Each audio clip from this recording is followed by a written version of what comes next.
Okay, so this is where Oriel Toussaint came from. Yesterday, we were in the middle of a scenario, a mystery, when there was a character there, a professor named Oriel Toussaint, and I didn't know where it came from, but it was from the very tutorial scenario. Oriel Toussaint, professor of ancient Lemurian history, chewed through his straitjacket strap and suddenly strangled Nurse Morg Braca in cell 202. And this is a flashback of like this was at the end of the first game. This antique collector bought the golden idol, and neither person knew what it was and what powers it was capable of. Put it on the shelf, and it like collected cobwebs on the shelf until one day in the 1970s, now in the present, a lady came and took it or found it. This lady might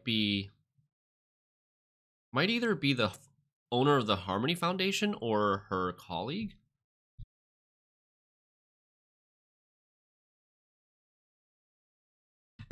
Good night, Edmund. And then I just want to do a quick recap of the cases that we've solved so far.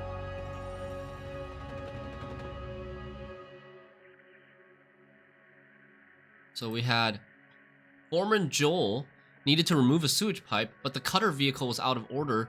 Yeah, and they found there was an accident. Someone died being crushed by a pipe, but then police arrived and during their investigation found another fresh body inside the sewage pipe, and that body is belonging to Luke Brown.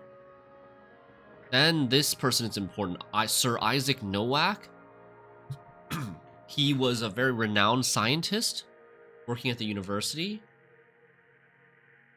and he had a meeting with somebody, with Hunter Wolf, at the Steelside docks, and then he died a mysterious death, seemingly afflicted by the red curse with blood coming out of his nose. And this guy also, this is Sir Isaac Nowak, right? Or was this Luke Brown? I forgot who has the little scar. I think this might be Luke Brown. The day the conference was announced, Elizabeth Nowak visited Police Commissioner Sebastian Walsh and offered him a lucrative board position with one of the foundations she led. In exchange, she wanted him to hide facts about her father's death. Sebastian accepted the proposal. He swiftly promoted Roy Sampson, the lead investigator of the case, to another position and took over the conference announcements.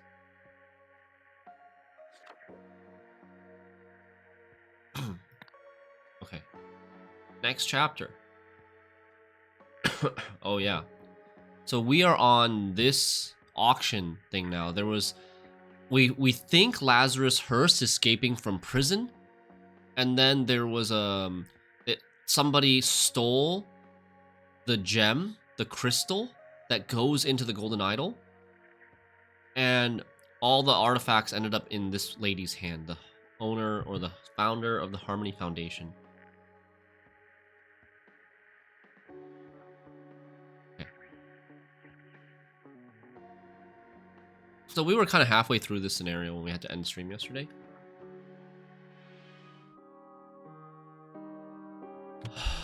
What do we have? So we have all the names. We were working on the buyers. Let's do that. Figure out the buyers. So we know, yeah, this order is correct. This origin, I think, should be correct. And we need to figure out the buyers right now. We know so there's 2 time slots. This tells you, so 1 and 5 were bought by the same person.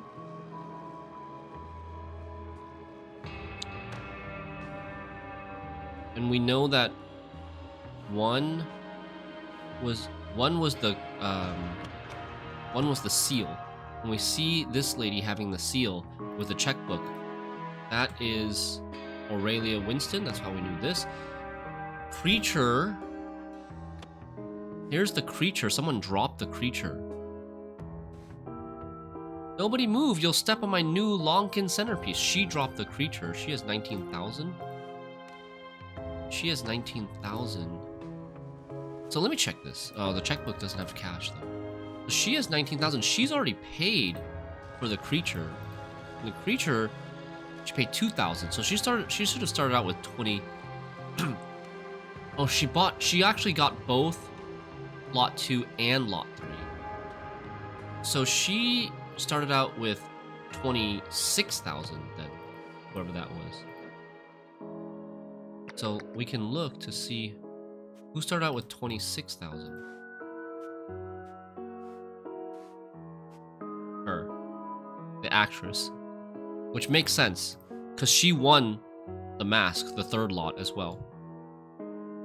So the actress, her name is Summer Knightley.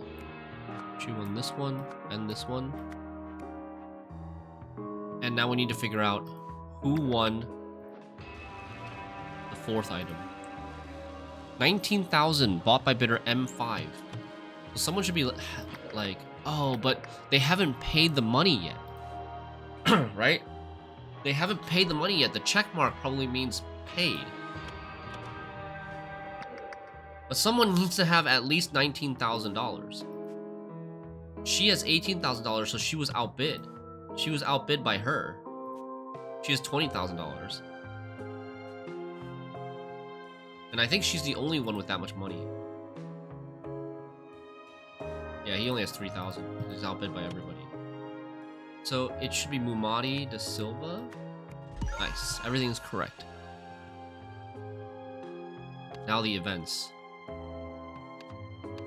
At the Seven Seas auction, blank blank was blanked by blank for the blank from blank, so decided to blank it instead. Okay, so I think it should be Tessa Navari was outbid by Mumati da Silva for the statue from Lemuria, and so decided to steal it instead. Someone distracted somebody else while blank blanked their blank. Someone discovered someone blanked the blank upstairs and a fight ensued. Blank blank blanked blank into a blank with a blank, causing instant death. So this person has the statue and has a note. Someone was going to distract Bogart. You grab his keys. So it looks like Tess is distracting Bogart, right? Tess is distracting Bogart because here Bogart says, this is Bogart says, you gonna buy me another drink, Bogart? So Tessa Navari distracted Erwin Bogart while someone stole their keys.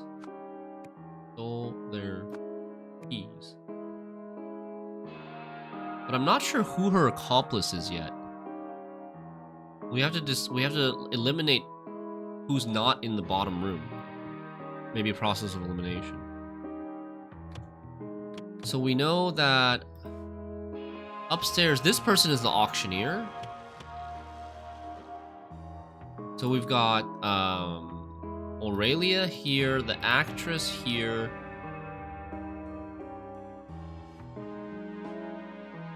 There's Bogart, and then these three should be Tess, Tess the Lemurian, right? It should be Tessa, Mumati, and Robbie, the server. No. Well, Robbie could be one of the people upstairs. There's 4 people unaccounted for. 3 people downstairs and 1 person upstairs. So 1, 2, 3, 4. Oriel, Tessa, Mumati, and Robbie. Niles is the person dying. Niles Wilmington is the person dying upstairs. Pushed Niles Wilmington into a circuit box with a cane? Is it a cane? Yes. The cane. So the cane belonged to Niles originally. That's why it's up there. Okay. So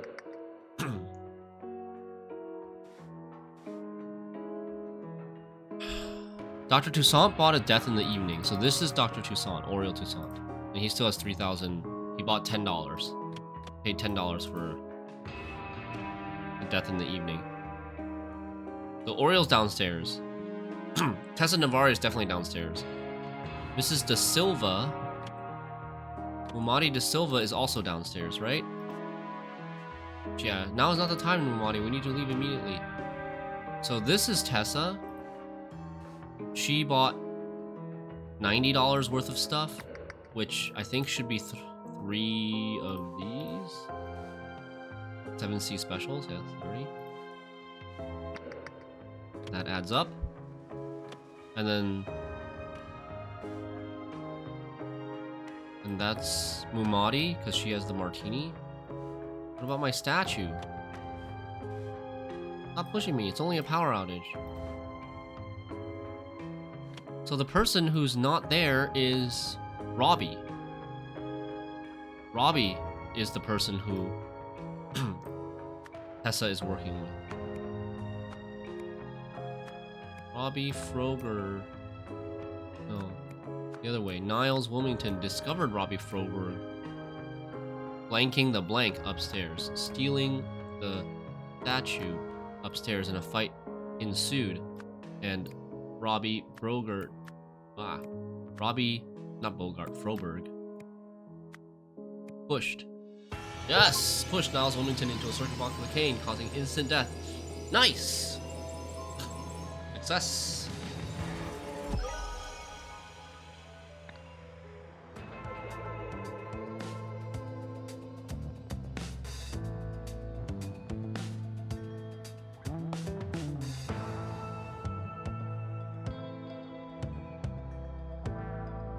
Tessa Navarre hoped to buy the Lemurian statue at the auction, but had a backup plan in case the price climbed too high.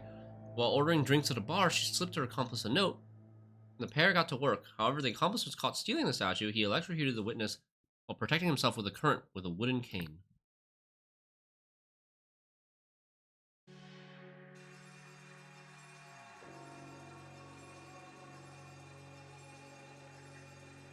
Okay, what is this? Oh yeah, we had this already. Turns out we won't be needing you after all, Mr. Froberg. That's Robbie. Sorry for the short notice. Augie Tamine tablets?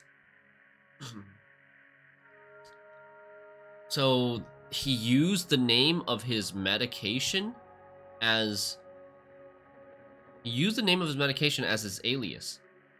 He's Augie Tamine, the one who went to the drive-in. And he also made the cutouts.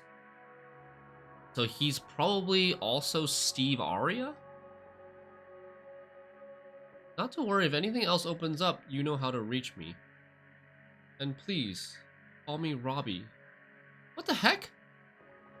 Huh? I don't understand. This is Robbie Froberg? This is... Maybe Robbie Froberg is not his real name. Holy cow, what is going on?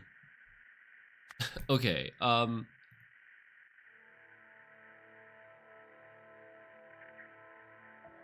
this is Robbie Froberg. Oh man, this is hard. This is really hard. Who's the weird lady? Wait, who is even the weird lady you're referring to? Stole Crystal is probably him. What?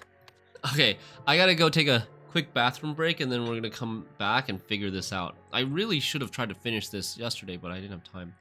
It would have been nice.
All right, we're back. Hello.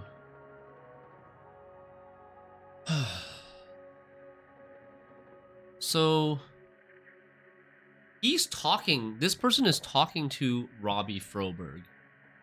This is really Robbie Froberg. He just used another person's name as an alias. So it's the same person. He's Robbie Froberg. He's using Robbie Froberg's name to be to do the job of the waiter at the auctioneer. He used Augie Tameen as an alias to go to the cinema. I think his real name is maybe Steve Aria.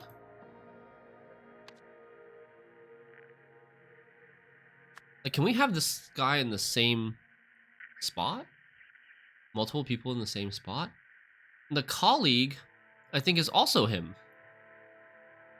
Because whoever helped her steal the crystal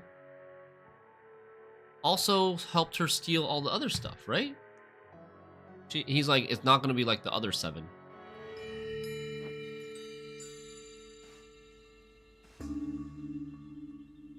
Hey, it's me, your trusty colleague. Sorry I've been off radar. I've been keeping my head down at Dragonfly Inn because of the incident that happened at the auction. I'll swing by on Friday with our new pointy-eared friend. He has the pointy-eared statue. Remember, I'm going to need Plan B rates for this one, not like the other 7. Yeah.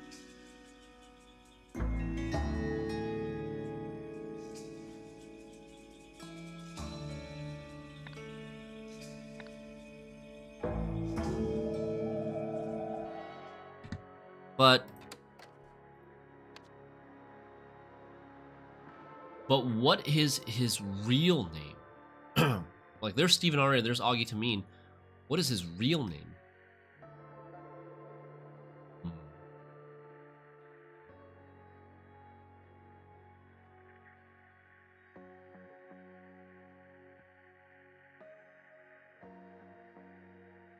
Do we just try Robbie Froberg?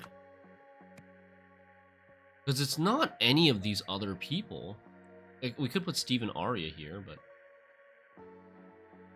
And who's this weird lady? Her name is Tessa Navari? What is this even referring to? Anybody know what this who this weird lady is referring to?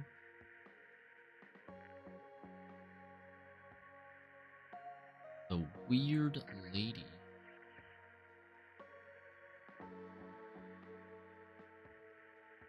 Is it from this scenario? The drive-in scenario?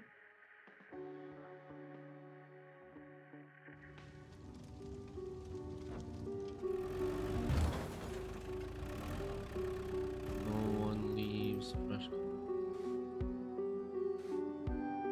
Augie Tameen.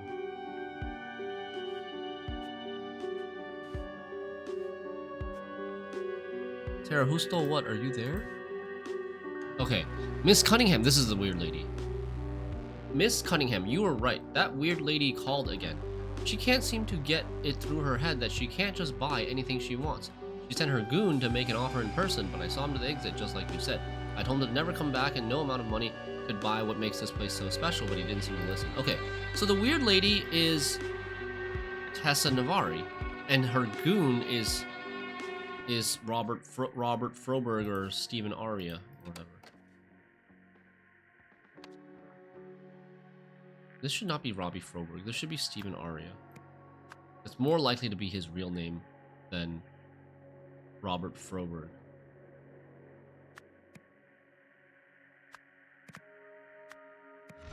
Incorrect. Still incorrect. Weird lady. Like, this is not her. She's the owner. She's Sarah Cunningham. It's gotta be her or her. Oh, maybe it's her. Maybe it's the weird lady was Mumadi da Silva. Still incorrect. Oh man.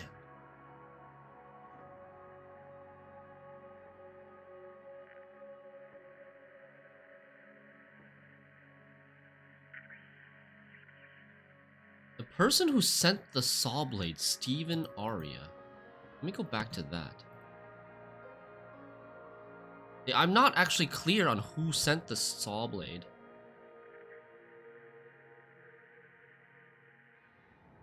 Because I'm not clear whether... Like, the saw blade is in this book, Flowers for Inner Growth. But then the instructions telling him that the saw blade was in the spine of that book, that was sent by Stephen Aria. The artist Alfred Beasley passed away.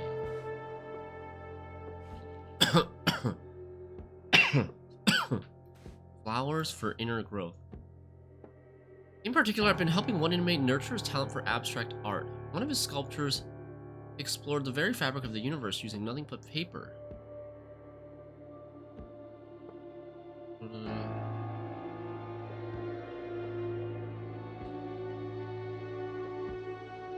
Yeah, this is nothing about, like, the book or how he got the book.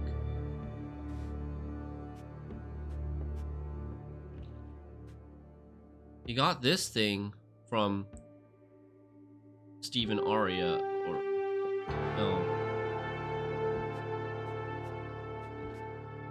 Wait, why do I think Robbie Froberg is Stephen Aria? Why do I think that they're the same person?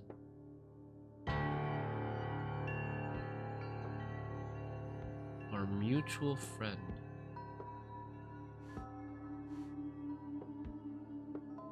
Maybe Stephen Aria is actually Tessa Navarre.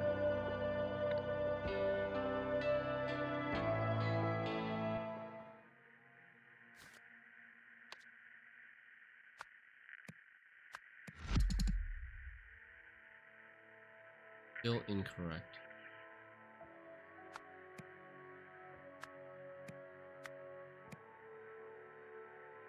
Still incorrect.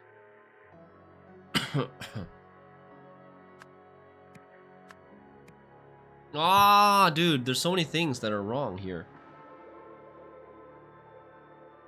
I'm confident of this. I'm confident of this. I'm confident of this. I'm confident that this guy is the colleague, but I'm not confident of his real name.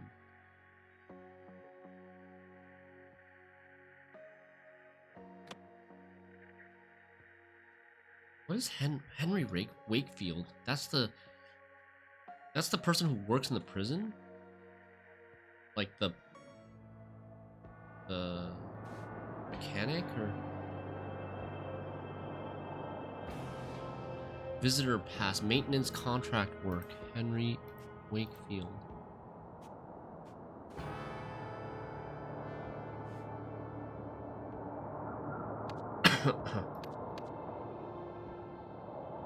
Doesn't even say anything about Henry Wakefield here.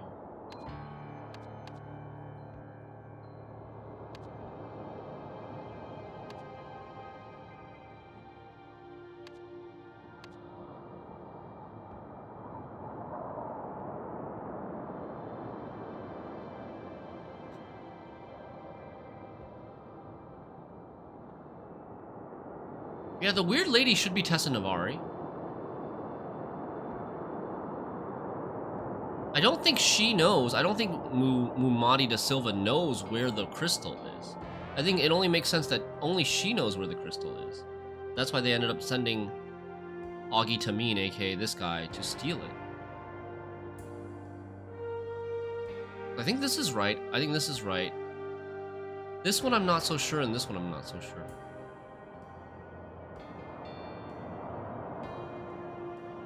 The thing, probably easiest thing we can do.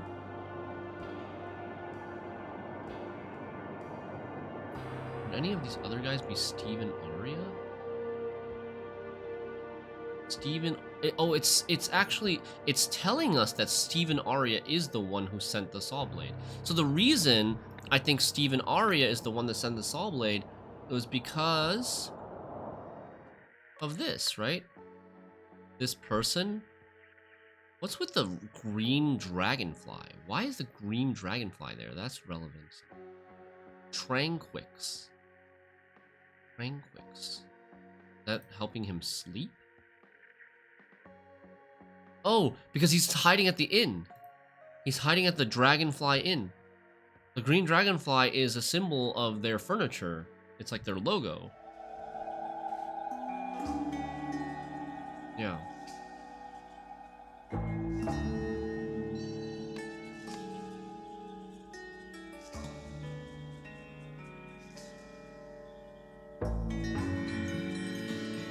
Okay. So that means he definitely sent the saw blade. But there's more than 2 things incorrect. Otherwise, it would say... But I think the only thing that I have incorrect, I feel like, are their name. Is this guy's name. Unless I also have her name wrong? Maybe Tessa Navari is an alias? I think I need a hint. Hey, chat, if anybody's watching that has an idea for a hint or just some theory, let me know. But I think I'm probably going to ask the game for a hint soon. Wait, who is this guy? Maybe this guy is relevant.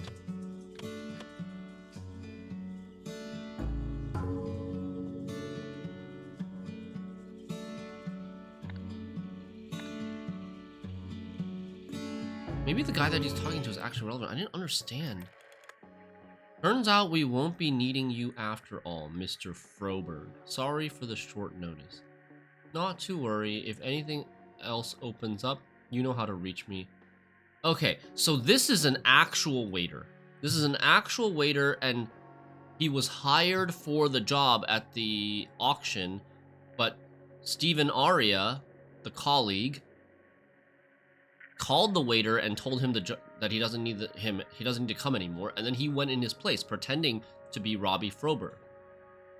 Hey Daymore. Yeah, the first Golden Idols, I love the first Golden Idol as well. This one's just as good so far. I feel like this one's a little bit harder. At least right off the bat compared to the beginning of the other one. This one's a bit harder.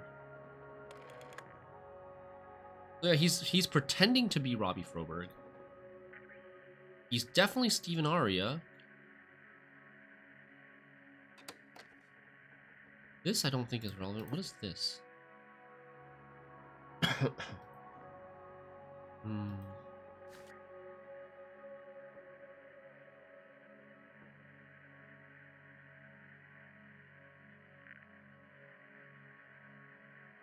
I mean, is this wrong? Like, this is not wrong. He's the only person who should be in prison right at this point. Lazarus Hearst. But this is definitely wrong. This guy's name is wrong. Who is he? He's Stephen Aria? Is that his real name? Augie to me is definitely an alias. Stephen Aria might be his real name, but this is still wrong. Champ Vincent is this dude. He's not... Is he related? He went to the movie with him. But he was just a local that didn't know what the hell was going on. I think I'm going to need a hint. Getting stuck and working through challenges to find a solution is at the heart of the game. Have you made a typo? Have you considered all the evidence? Have you re-examined all your assumption? Well, no typo. Have you considered all the evidence? You re-examined all your assumptions.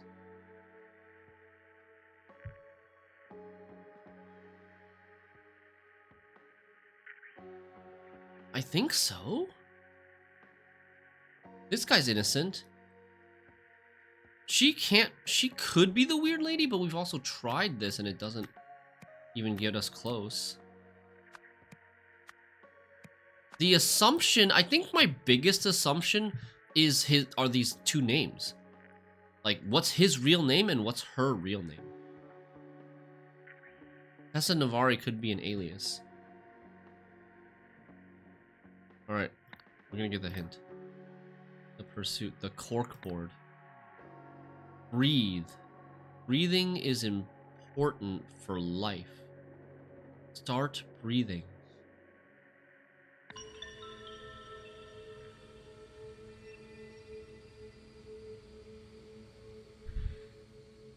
What is this? Like some meditation thing.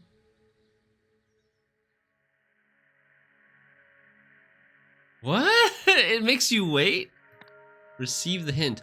Try looking only at the top hint first. Wouldn't the guy at the Dragonfly Inn be Augie Tameen? Therefore, that would be the name of the colleague. Augie Tameen is an alias. It's not a real name.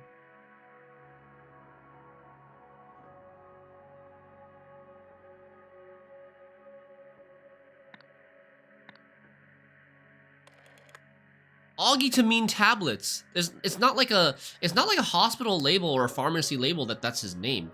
The drug is called Augie Tameen. And he used the scientific name of the drug to come up with an alias that he gave to this guy and the cinema owner to buy tickets.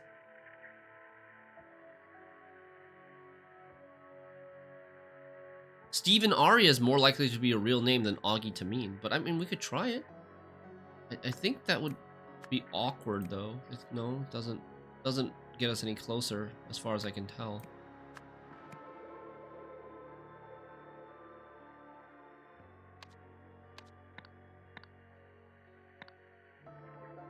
Where does the name Augie Tameen come from? It comes from the Dragonfly Inn. The medication on the Dragonfly Inn. Further guidance.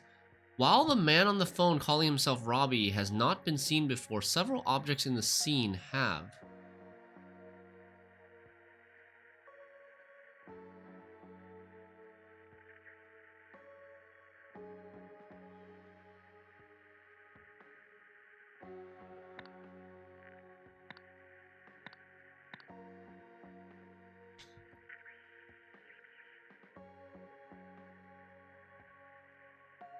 Okay, so there's the Dragonfly Inn towel. Yeah, the art, like, this is not news to me. The man pretending to be Robbie Froberg was at the Dragonfly Inn. He was the waiter at the auction. He stole the statue. He killed the auctioneer. He then died to the historian, to Tessa Navari. Falling, their scuffle, and then he fell and died. Only 2 portraits are needed to solve this puzzle. Only 2 portraits are needed to solve this puzzle.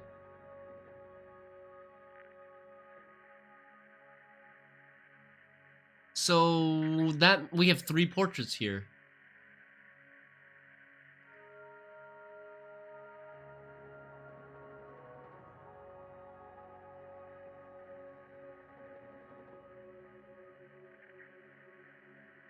What? That means Lazarus is not in. That means Lazarus is not in? What? He's not Arthur Blythe?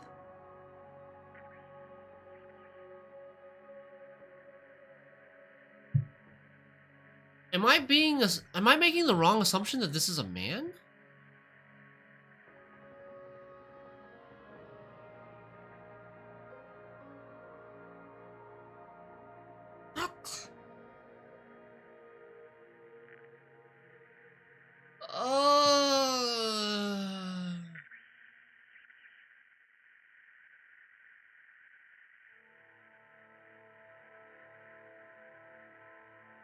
Okay, so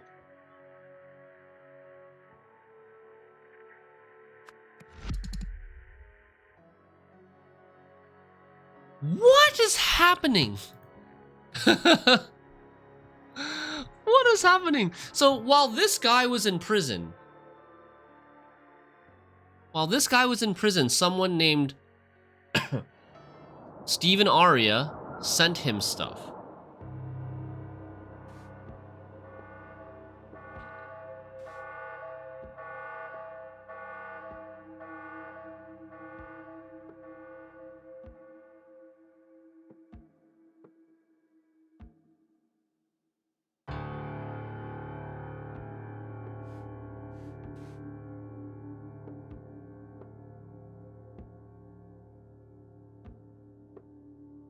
So okay,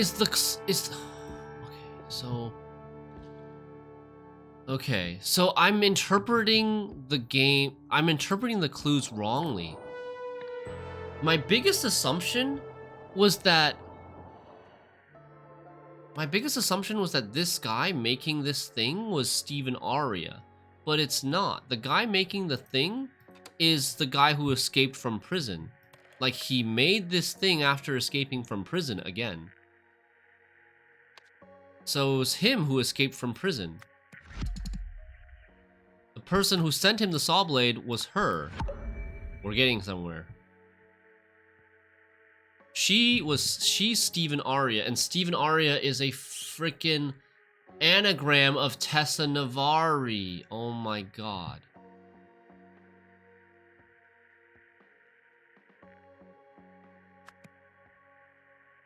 So he's Arthur Blythe. His real name is Arthur Blythe. Oh. You know what messed me up the most? It was because at the after just solving the prison break scenario, I made a very silly assumption that it was Lazarus who escaped, because that feels like it would fit the story. Like, why would they give you Lazarus's portrait? You know, it feels like it fits the story that Lazarus was the one that escaped. And so I assumed that it was not this guy who escaped, which means that, like, if it was this guy that escaped, then it means that there was, like, I came up with a rationale that this guy with the cutout was not the same guy in the prison who also had the cutout. Because I assumed that he could not be the same person in the prison. Your man Lazarus is back, yeah.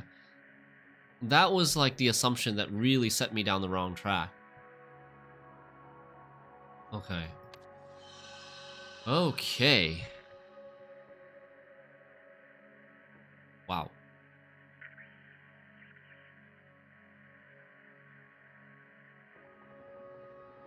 Someone wanted to blank the mythical blank of blank from its blank.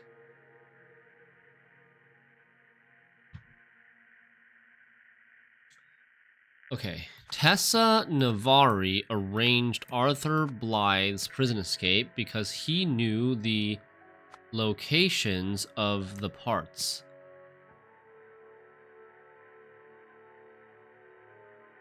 Tessa Navari and Arthur Blythe worked together to steal all 8 parts.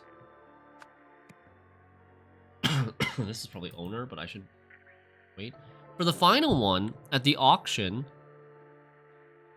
Blank resorted to murder. Arthur Blythe resorted to murder. In the end, Arthur Blythe tried to steal the golden idol. No, the parts from Tessa Navari, which resulted in Arthur Blythe's death. Reassemble. Tessa Navari wanted to reassemble the mythical golden idol of blank of somebody of Lazarus Hearst from its parts. Yes! Okay. It's good that I didn't assume that this was owner. Everything is correct. Behold, our time has come. She's starting a new cult. What are you weirdos up to? Hippies. These are hippies.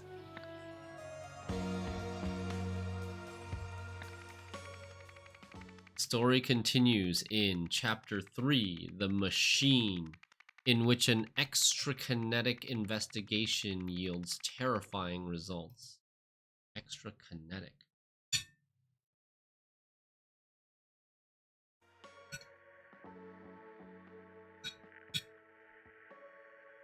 Alright. This looks like ignition. A dangerous technology is unleashed. This is the professor, Oriel. Oriole Toussaint. A dangerous technology is released. Reminder of OPIG's zero alcohol policy. What is OPIG again? We will not have another Reynolds fiasco. No testing. Awaiting board approval. Stay behind caution tape. Still don't know why lab has been so cold lately. Dress warm.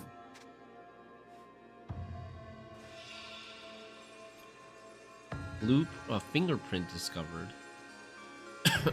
Blue ink discovered.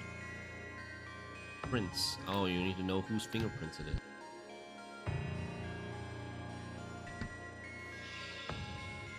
This is chaos. I hope this is the right fire extinguisher. I should really have my reading glasses. So someone hid something in the fire extinguisher? Access card. For Oriole Toussaint. He's a professor.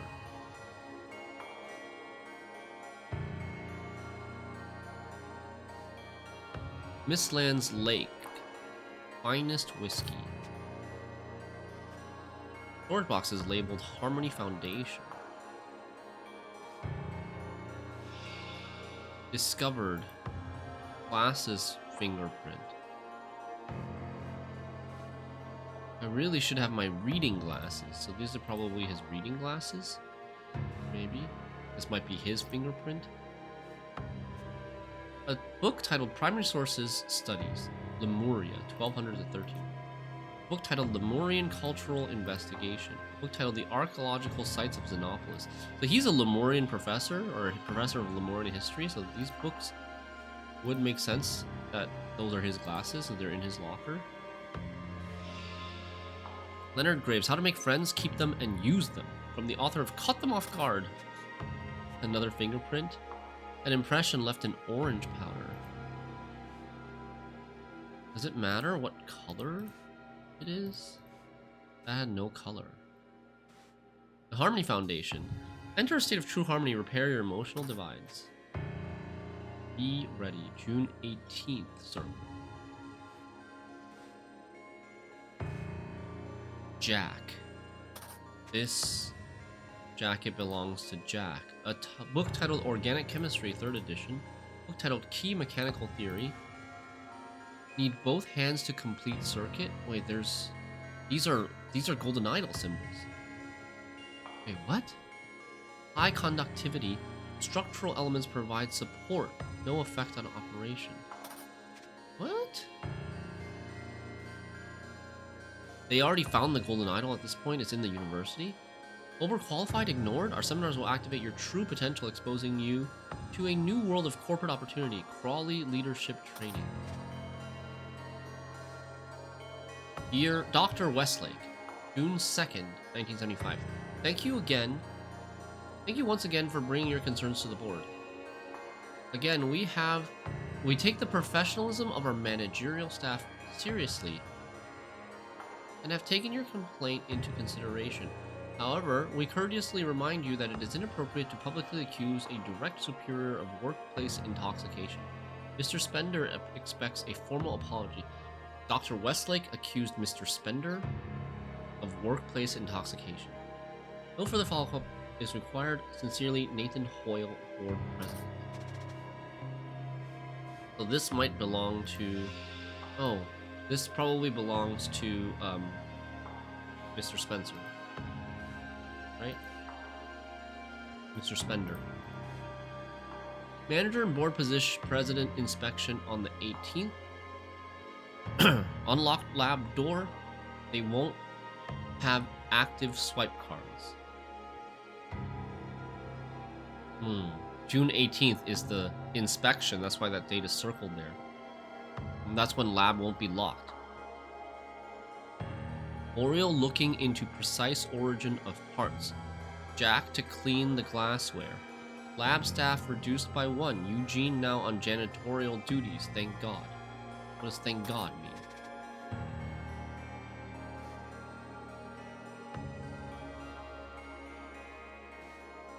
Janitorial duties. Cleaning supplies. A bag of cheesy corn chips. Or red. Or orange. Maybe that's why this is orange/red.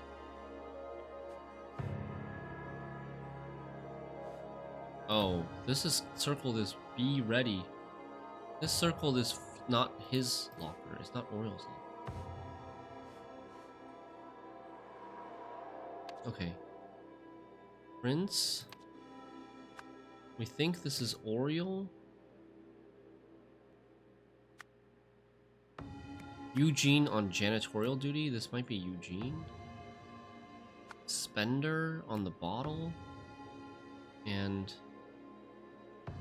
who's Westlake? Who's Dr. Westlake? Who's Jack? Jack, this is Jack's. This is Jack's locker. Jack's locker has something to do with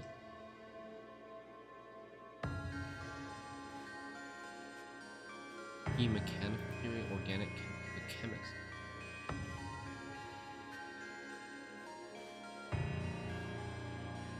Jack to clean the glassware.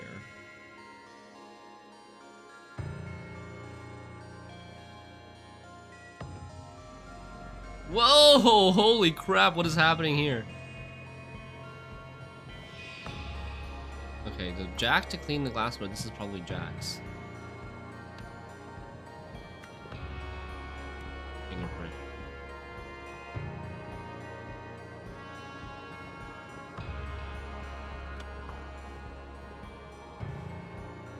Dr. Nowak, lab notes. So Dr. Nowak worked with Professor Oriel Toussaint. Device function unknown. Danger equal question mark. Metals identified high reactivity and conductivity. Dr. Toussaint says parts Lemurian in origin. Fully reconstructed, ready to test. No test before board approval. Danger potentially high. MW. W could be Westlake. Dr. Nowak lab notes. Mr. Marmot relegated. Laboratory access card revoked. He might be incompetent, but his fumbling did more than we've been allowed to. I wish I could do follow-up testing, but I can only record my observations from a distance, Mr. Marmot. MW. First name M. And there's no first name M right now. Marmot is the last name.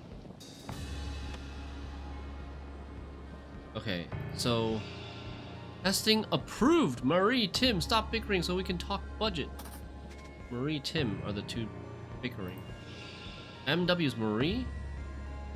I saw you touch the machine. You're sabotaging my work.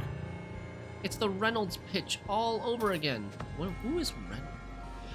You're blaming me? I vouched for you. I said you could handle this. But you can't even control your team.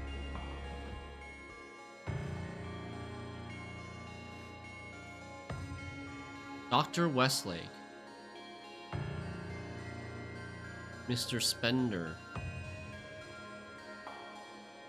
So, Dr. Westlake, Nathan Hoyle, board president. Nathan Hoyle, board president. He's probably Nathan Hoyle, board president. Such power, fascinating. I think that's shut it down. An instant camera. This wasn't supposed to. Ow! He's on fire. Controls device. Someone's fingerprint is on here. They touched this. Maybe it was toggled to the wrong symbol. And there's a bunch of fingerprints on here too. Okay. And his fingerprint. His fingerprint. We have all the words. Marie Westlake. That's MW. Tim. This is Tim. Probably, I could see it being Tim Spender, but that's a pretty big assumption. Oriel Toussaint. This is Hoyle. Is it Nathan Hoyle? Board member? Nathan Hoyle, board president. Mr. Spender. Jack. Jack tends to the glassware. You need both hands to complete circuit. High conductivity. Structural elements provide support. Need both hands to complete circuit. Cane with a dot. IOI, key, and little triangle-like thing. Yeah, I mean, this is correct. I think.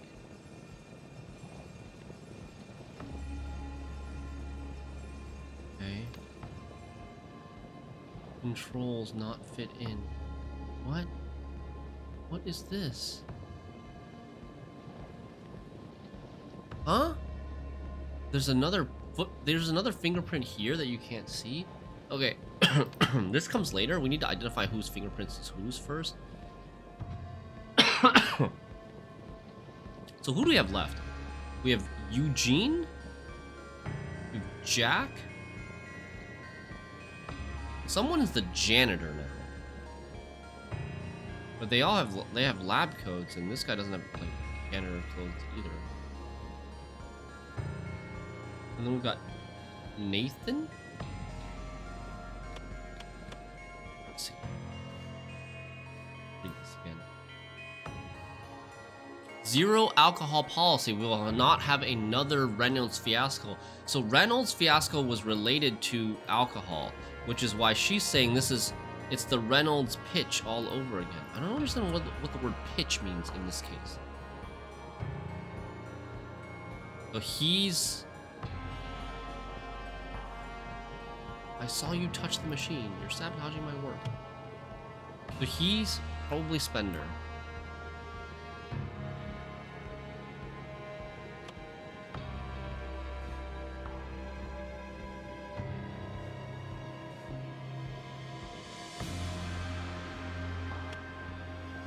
None of these... Wait. One of these people is named Nowak, but it's not Isaac Nowak. Eugene Nowak. Eugene Nowak is his brother, I think. This is kind of an assumption. He kind of looks like him. And then this would be Jack Marmot. Two or fewer. Let me check. I need to go back then.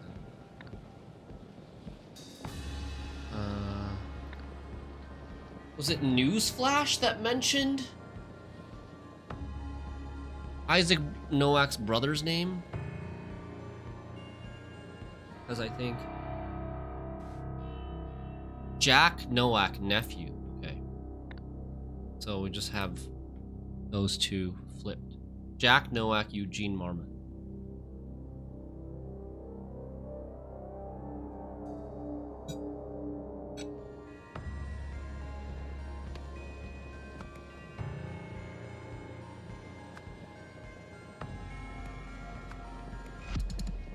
That's incorrect. It's the other way around. This seems kind of like... I kind of brute forced it a little bit.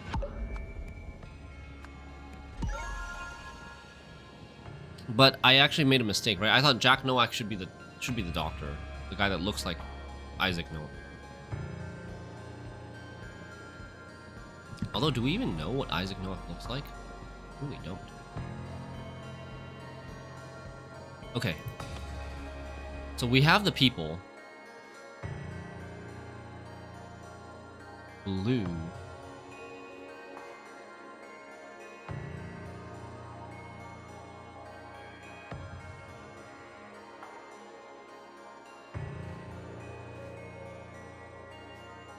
Okay, so we know that this fingerprint, okay, let's work on the fingerprints.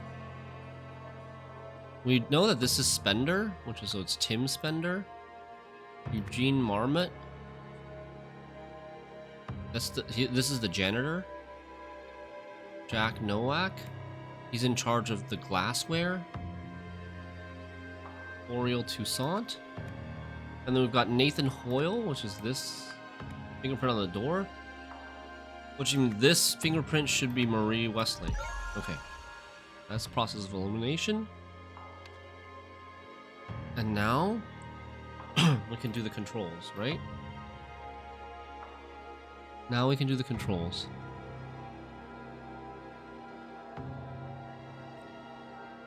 This is Tim Spender.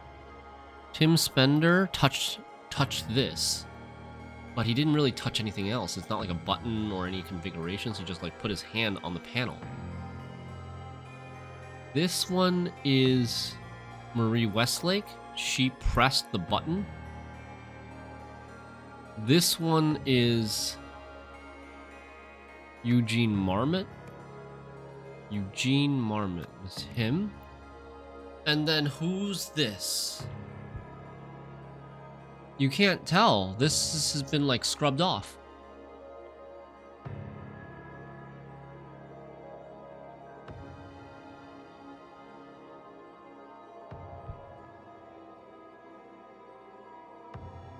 There's something that I don't understand the motive. Who's sabotaging the machine, and is it sabotage? And what's with the thing he's trying to find in the fire extinguisher? Maybe he sabotaged it because he wanted an incident so that he could go find whatever is in this fire extinguisher, whatever he's trying to do right now.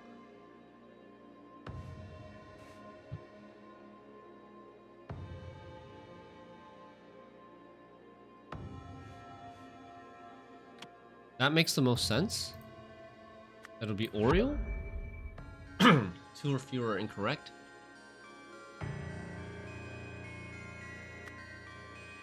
The other 3 should be right.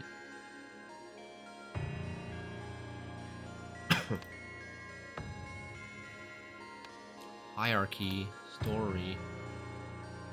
Blank Blank's team. So this is Marie Westlake's team. Worked to blank the blank.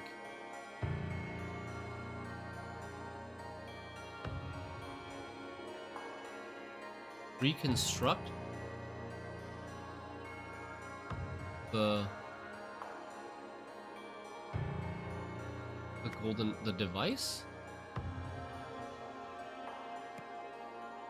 After performing tests without approval, blank blank had his something revoked, right? Access card revoked. Who was it? Was it Tim Spender? Tim Spender, I think.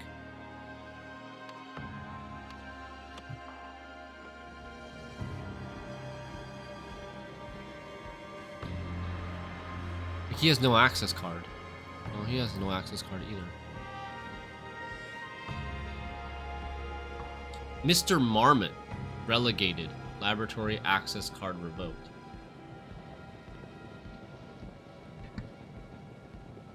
Mr. Marmot. Eugene Marmot. Who the frick is Eugene Marmot? Eugene Marmot's this guy. Eugene Marmot has his access card revoked. Is Eugene Marmot mentioned anywhere here?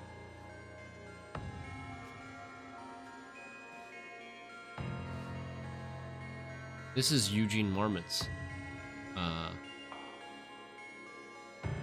This is Eugene Marmot's locker. Be ready. He's reading stuff from Harmony Foundation.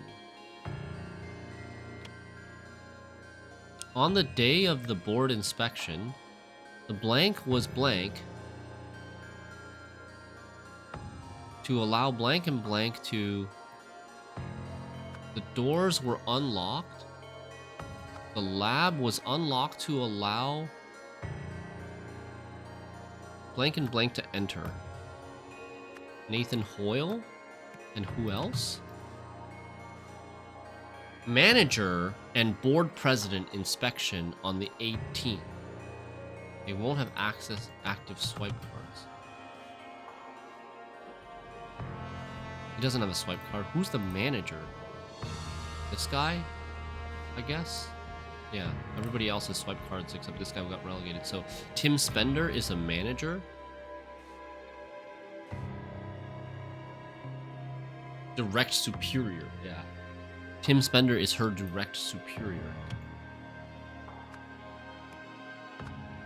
Enter. This gave blank the blank to blank them in.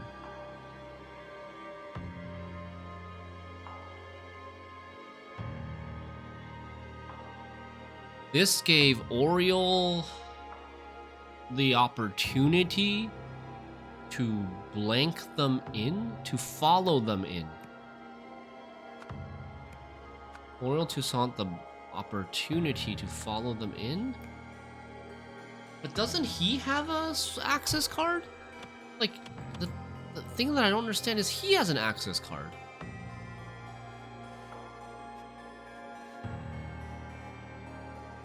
Why would he need to follow them in?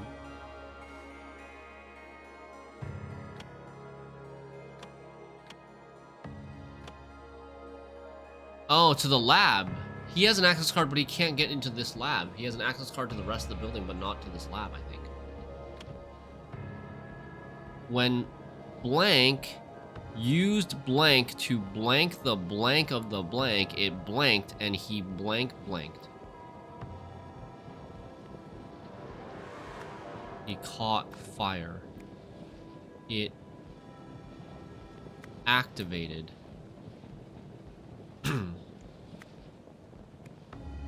When Eugene Marmot used both hands to touch the controls of the device. One hand? Both hands is correct. We're close.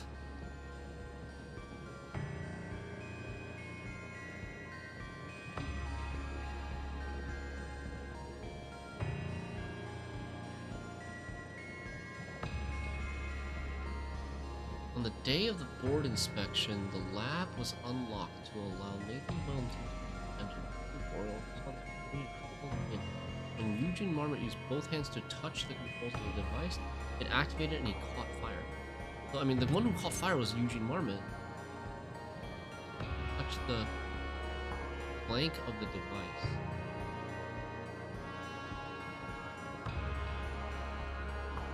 Ah, what could be wrong?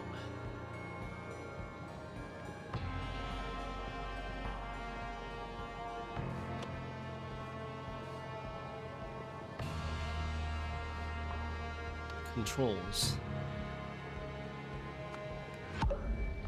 2 or fewer are incorrect.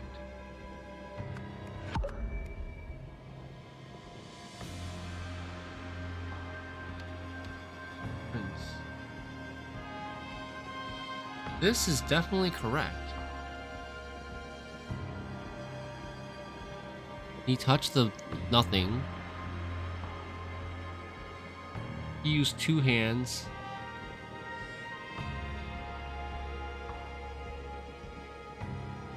He touched this. So he like.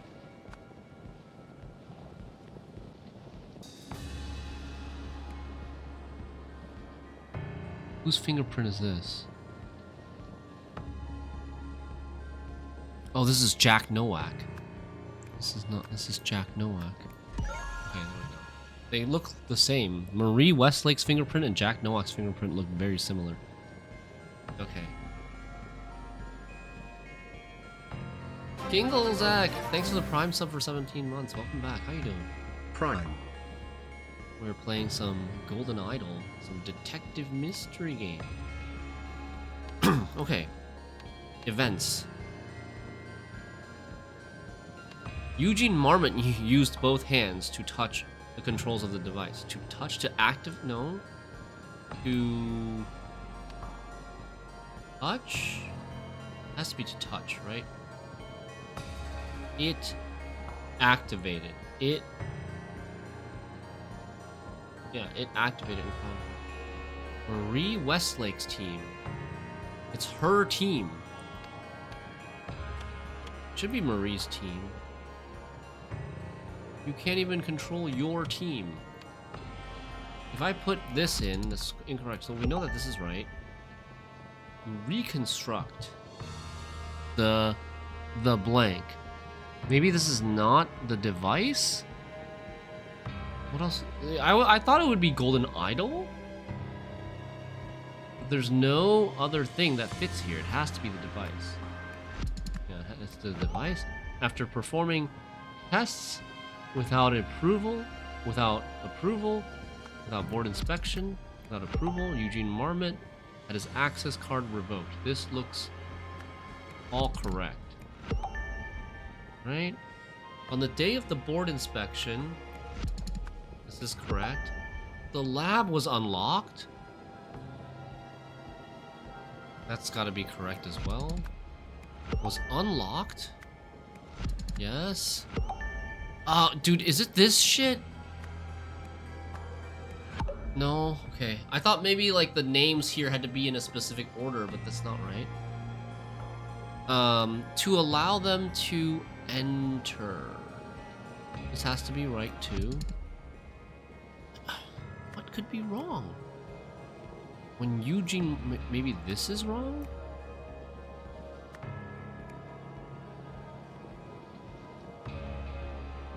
Opportunity to follow them, right? Eugene Marmot. This is, yeah. Opportunity to follow them in. This is correct. Follow is correct. Oh, that's correct. Oriel Toussaint. Maybe Oriel Toussaint is not right here? This gave blank the opportunity to follow them in. Ah, Oriel Toussaint is not correct here. So these two are the ones that's...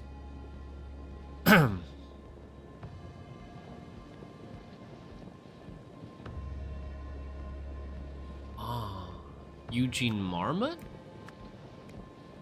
Yeah, it gave him the opportunity.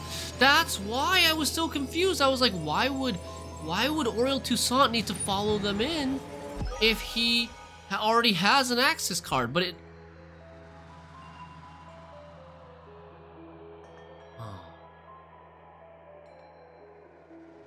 Every time, it's like I'm making an assumption that, and then that's messing me up. But what the hell is Oriel Toussaint doing out there? Why is he shaking a fire extinguisher? Is he just actually going insane? Is that why he ended up in the insane asylum? Marie Westlake was hesitant to start testing the newly built device, so when Eugene activated it without permission, he was swiftly banned from the lab. Determined to redeem himself, Eugene followed the OPIC board members inside and used the device once more, setting himself on fire. Okay.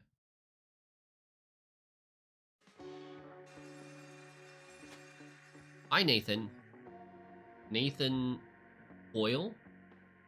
I'm pleased to say we finally got the budget crisis under control. The premises we used for the Emotion Studies project have been renovated and repurposed for more promising ventures.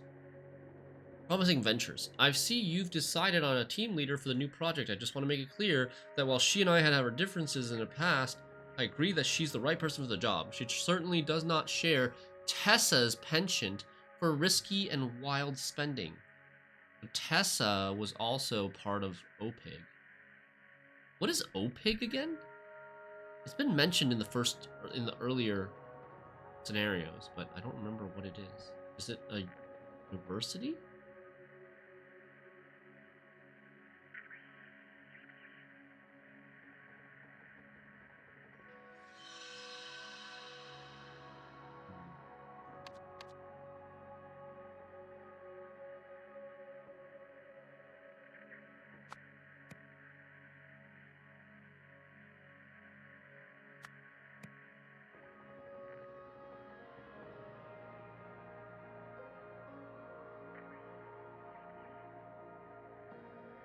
Okay. We know he's the history consultant. He's the board president. With blank from the blank blank blank ran the blank. They used blank to build a blank, believing it could blank, and then blank, and in doing so would help people blank blank. We have no idea yet with that. Okay. Protest movement. A hippie circle refuses to roll over. Cool.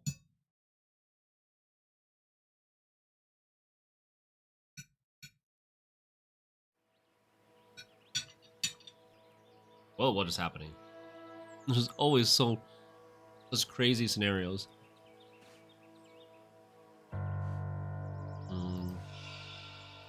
Are you okay, Tobias? I saw everything. Hold on, I'm coming over. Dear Corbin, thank you for considering our agency for your manuscript. Your observations are certainly intriguing. Just for closure, I would like to some assurance that you have your subject's permission to write about them. We wouldn't want that scientist Jack, was it, or the woodworking family, the Amstells, to sue us for libel and leave us all broke, would we? Regardless, or our regards, Lana Pete, Leonidas Agency. Okay, so this guy's name is Corbin. This guy's name is Tobias. Arg, what the hell was that? A wedding ring, Odetta. It says. Path. The object's path. Huh? Okay. This guy's name is Tobias. It's a Fen Aries ring. It's a heart instead of a pentagon. Okay, choose your C's. Barbecue. The barbecue fell on him. There's something going on in the hedges. I can't tell what that is.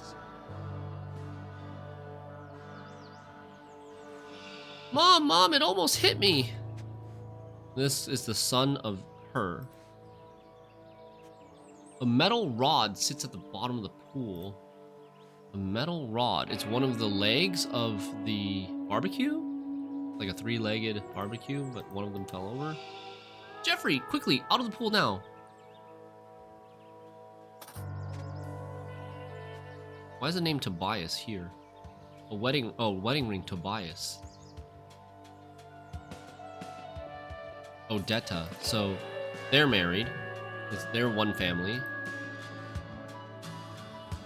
Cuthbert leads New Wells Pale Club to victory. Benson out with injury. Feeling the summer heat? How to cool off in style. The New Wells Herald established 1952.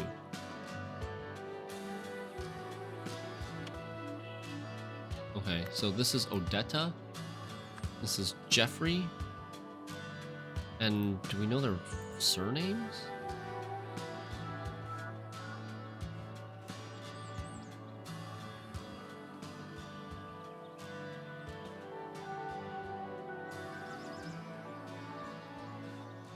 Could be Amstells, but are they the woodworking family? Oh, they could be the woodworking family. They've got like that.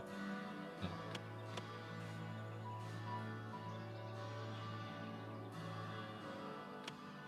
This is a snapshot image of something happening, and you have to figure out, yeah, what's happening. I think they're the Amstells. Why are there pictures down here? Huh?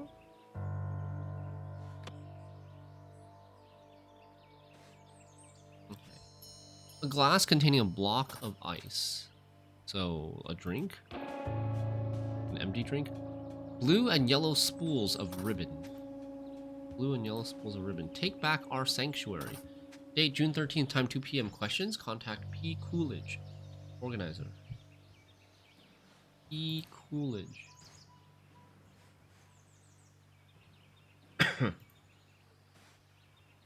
Entry number 97. These are like, it's a diary. The new occupants are even more suspicious than the Hippie Foundation, or whatever it was called, the Harmony Foundation.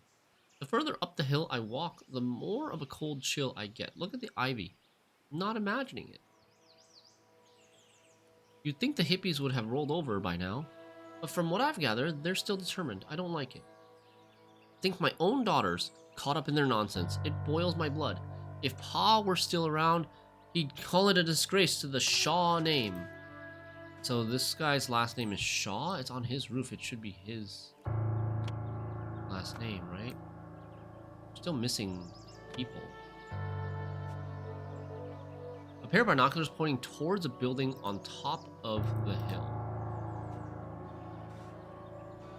And a wheel randomly on the ground. Okay. They're the hippies.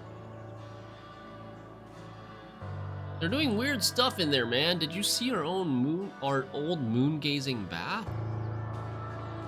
There's these symbols that are from the Golden Idol. Can't steal enlightenment. Now Penny's trying to recruit the suits? Penny might be P?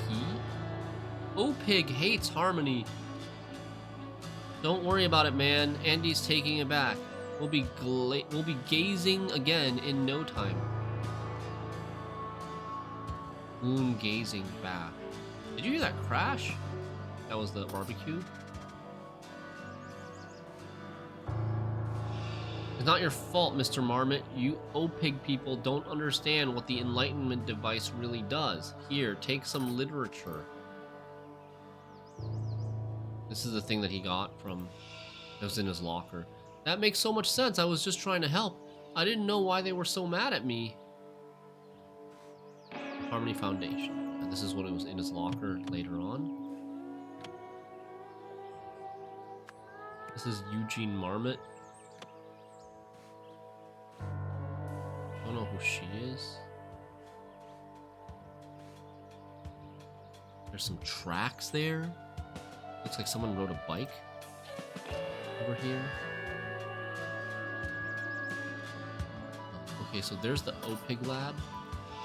Why is Eugene talking to those layabouts? He's lucky enough already to still have a job here. Can he do anything right? Laboratory scheduled June 13th, so this is like 5 days before the last scenario.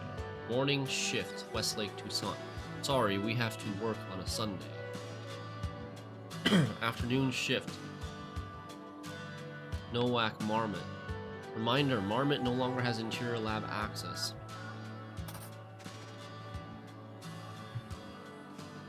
A broken bird bath. And a wheelbarrow.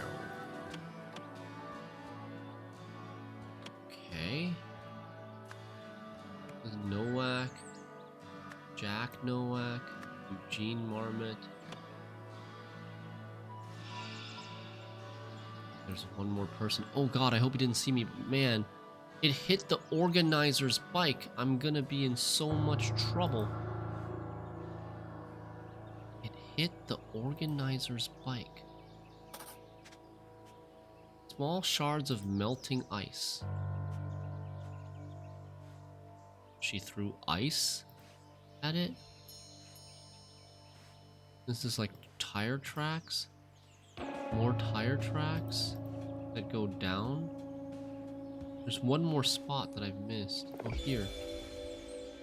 They are doing something with whatever this. It's got the other symbol. This is like the opposite of this symbol. It's like take or give. I don't remember what the symbols mean anymore, but it's like the opposite of each other. Either take or give, or add or increase, increase or decrease, something like that. So we have all the words.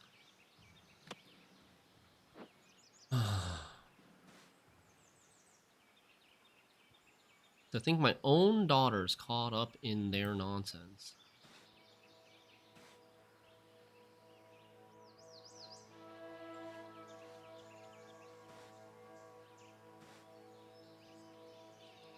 P. Coolidge, organizer. So P. Coolidge, this should be P. Coolidge.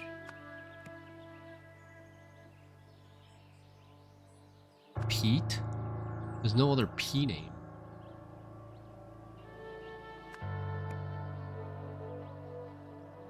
Her last name should be Shaw.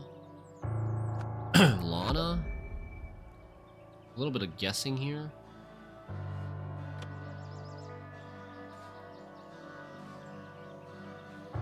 No, Lana Pete is the Leonidas Agency. Wait, this name might be just a red herring.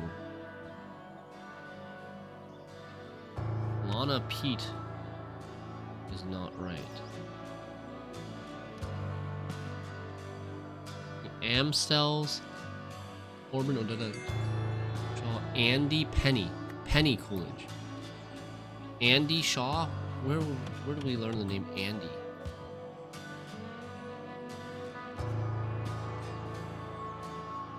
Gotta be up here, right?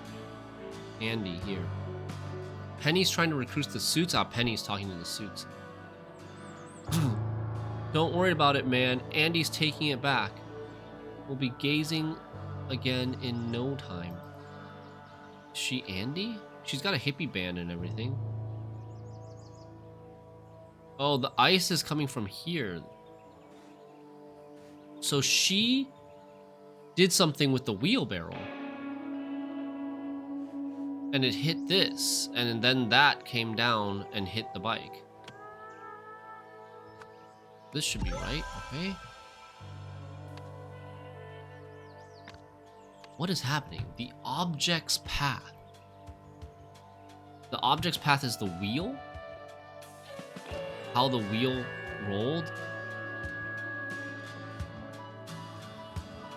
What is this? The wheel ended up here. Pair of binoculars, 20 from building. The object's path is the wheel.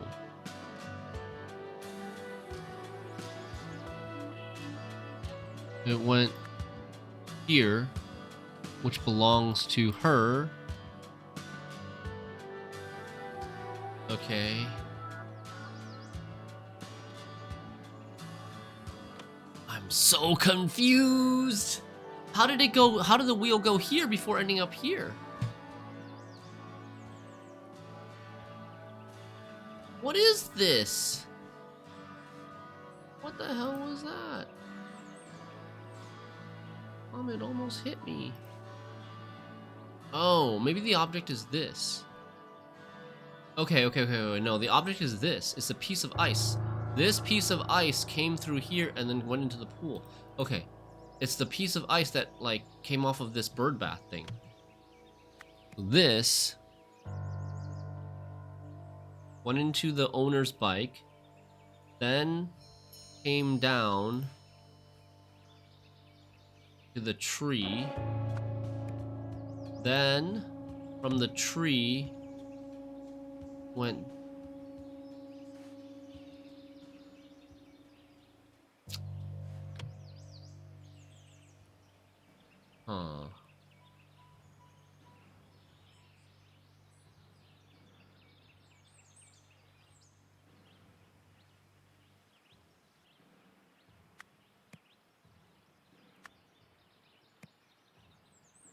ended up in the pool. Where does it go between the bike and the bush? There's two spots that it goes between the bike and the bush. Oh, maybe it's like this.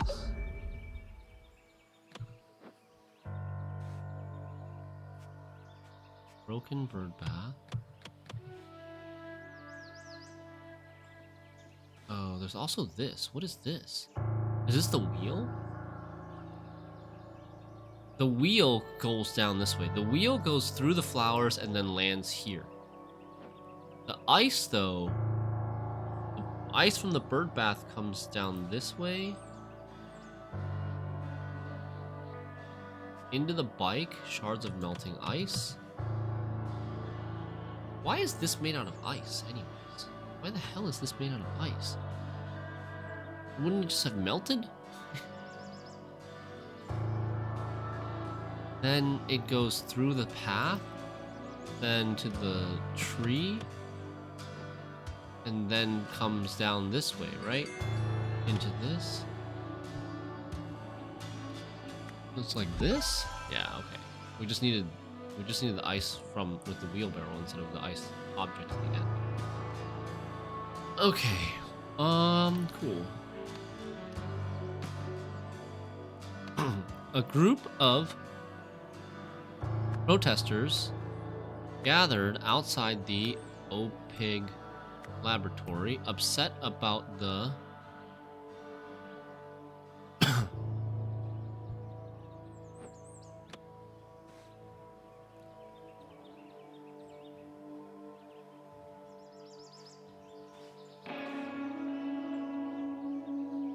You don't understand what the Enlightenment device really does. Here, take some literature.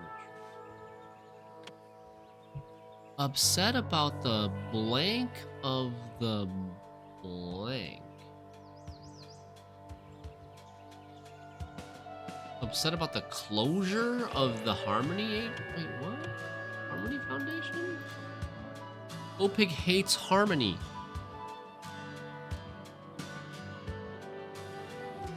This is so weird. They don't mention what they're protesting about. The only thing that they mentioned about protesting is taking back our old moon gazing bath. Oh. Oh, wait, this is the Harmony Foundation right here. Wait, what the heck? This is the Harmony Foundation. And this is like the lab is like right next to the Harmony Foundation or something?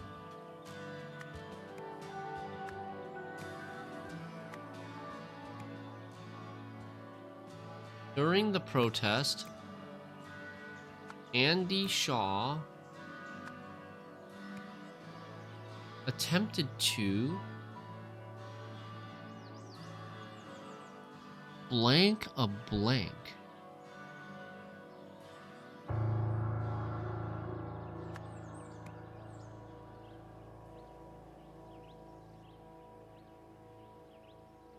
Attempted to hit a bird bath? It doesn't really make sense. When she accidentally broke it, a block of ice came loose, rolled down the hill, and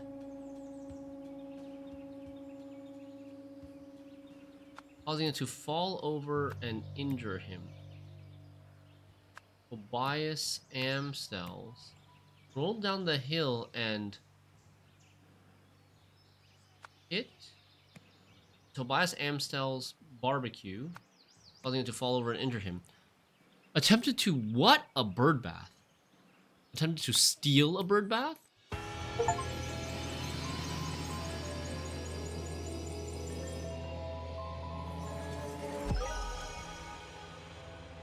The part that's confusing about me is like, confusing for me is, was she trying to steal the entire bird bath in a wheelbarrow? But the bird bath looks bigger, like way bigger than the wheelbarrow. It does not look like it would fit in the wheelbarrow. To show her support for the Harmony Foundation protest, Andy Shaw planned to steal the bird bath, or moon gazing bath. However, she wasn't strong enough, so she dropped it. This sent a block of ice down the hill and into the Amstell family's barbecue. Okay.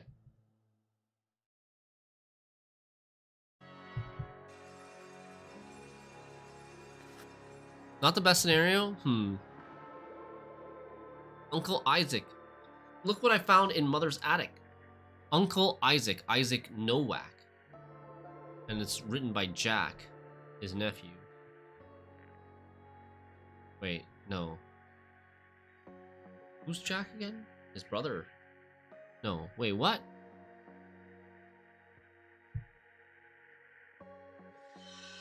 Oops.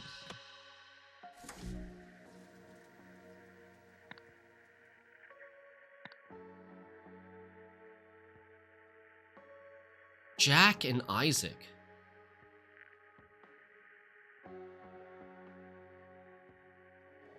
I thought they were... okay. Nephew, uncle. He has a younger brother named Adam. That's what I'm messing up with. Okay, so Jack Nowak is the lab technician, the person who works in the lab. Wrote a letter to Uncle Isaac Nowak, the scientist, him with the scar, on June 4th, 1975. Look what I found in Mother's attic. Remember our first experiment together? I would have burned my eyebrows off if you weren't there to save me. That's when you started calling me Icarus. Hope to see you again soon. I always feel so inspired after our talks, and believe me, I could use that right now. So, Isaac isn't dead yet at this point in the story. The people in charge here have all the wrong priorities, but what can I do? Maybe I can impress Mr. Hoyle, the board director, and he'll swap me and Marie around. But for now, I'm on the bottom rung. Wish you were here. They'd all listen to you. With love, Jack. There's no real new information there, I don't think.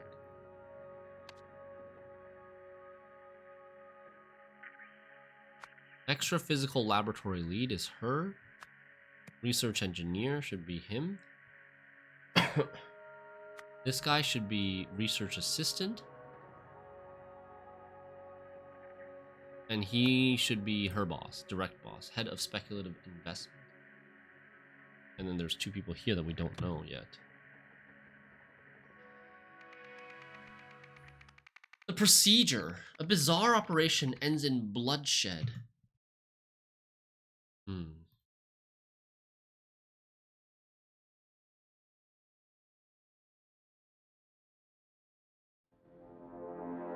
Whoa. And this is again with the Golden Idols. Harmony Foundation, may the light of empathy dispel the dark force. So maybe this incident led to the closure of the Harmony Foundation. 925. What? Where am I? He's got blood on his hands, blood in the back of his head. One day. Funeral program. Neil Remington died in 1975. Dad taught me the importance of standing up for family. Neil Remington. I can't believe it. We were so close. Dear Dedicant Hall. It's signed by Tessa Navari, I think. I am delighted to inform you that you have been chosen to take part in the Harmony Foundation's first ever New Dawn procedure. Please bring this letter, which includes an agenda overleaf, to the retreat center on Friday, April 13th. For accurate readings, you should also bring a photograph of someone you love. On it, write a brief message about them. Blessings always. You've been chosen to take part in the New Dawn procedure. Bring a photograph of someone you love.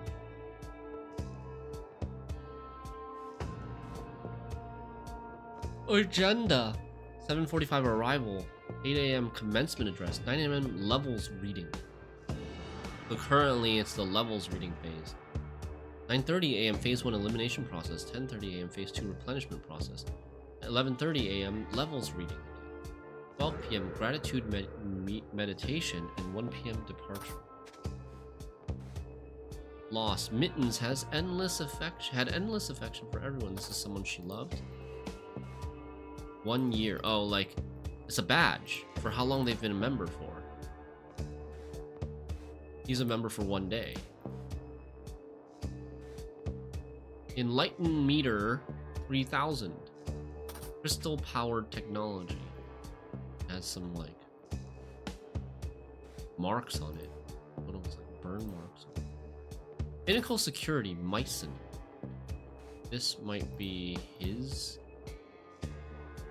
ID, or it could be these guys' ID.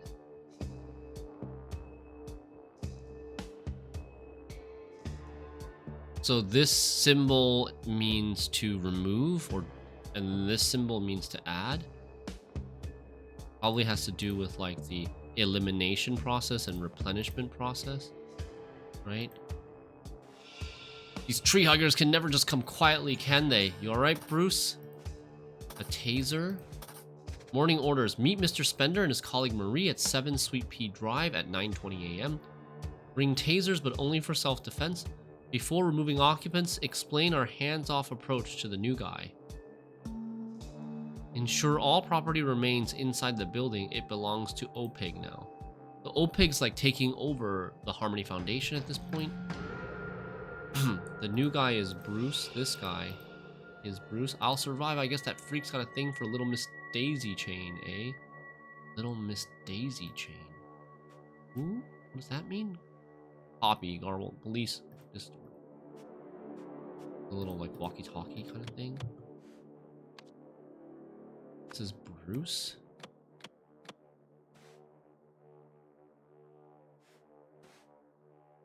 Okay, Bruce. He has a security card. Billy Greer, Pinnacle Security. Static. Copy that. Police deployed.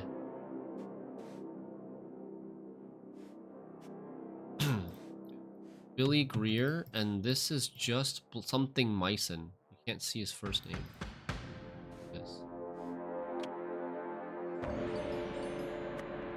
Bruce Myson, Billy Greer. Hey.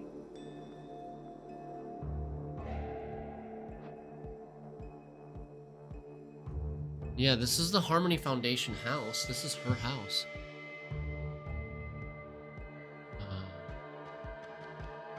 At this point, she already has the statue.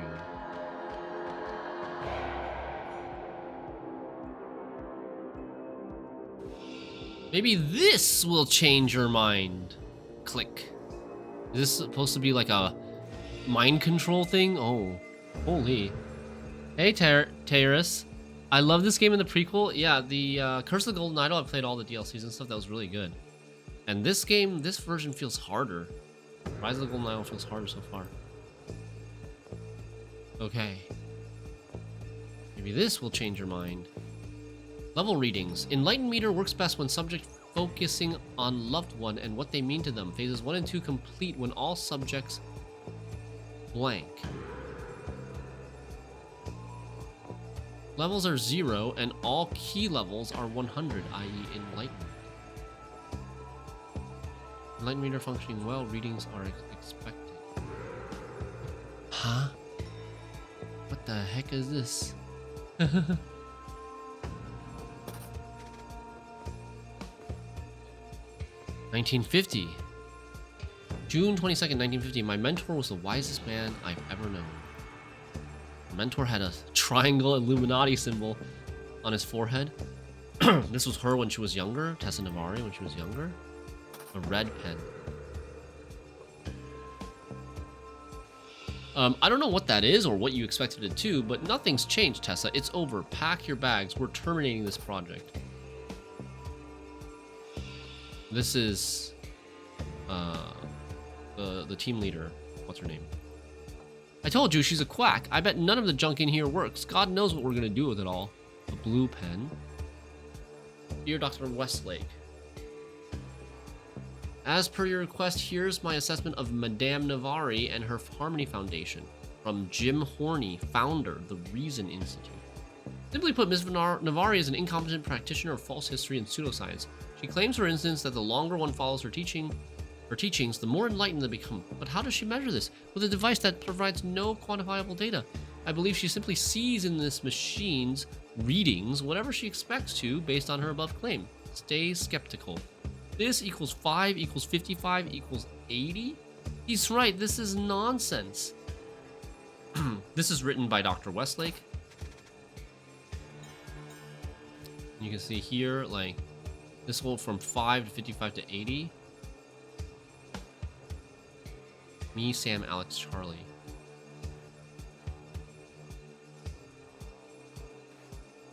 Universalism 102, the key powers. Exercise sheet. Exercise 1, connect each power to its counterpart.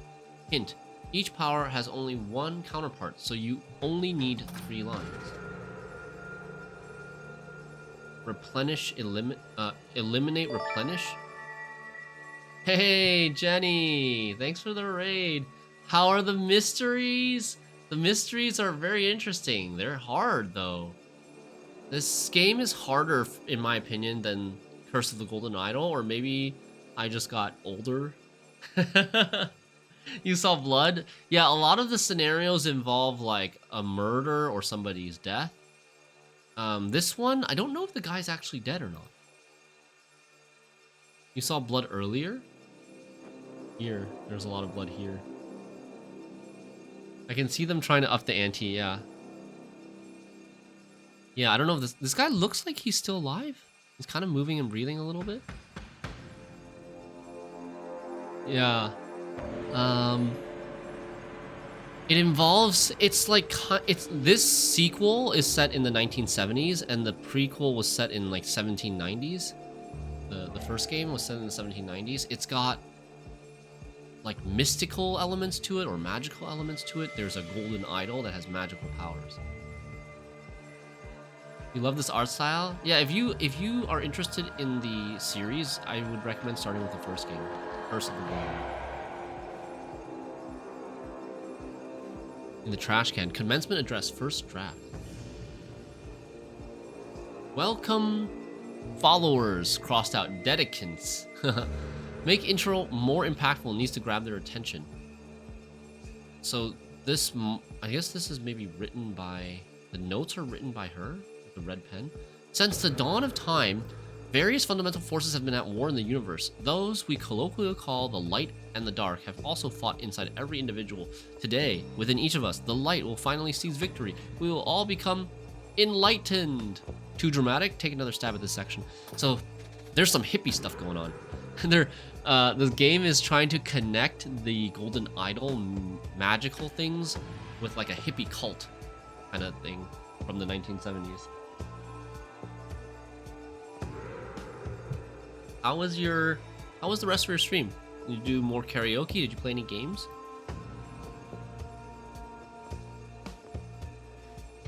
Universalism 101, the fundamental forces. Ah, okay, here we go. Injustice, justice, order, chaos, hatred, empathy.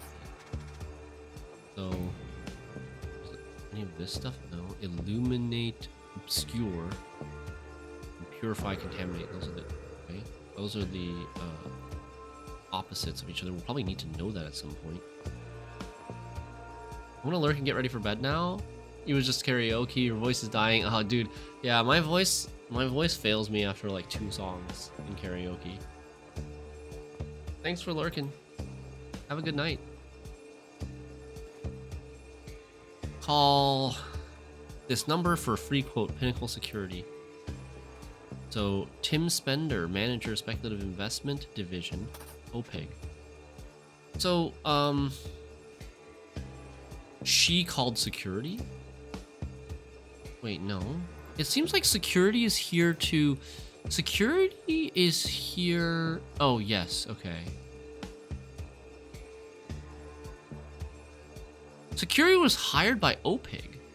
It was not hired by Harmony Foundation. And the security was hired to remove the current occupants of the Harmony Foundation.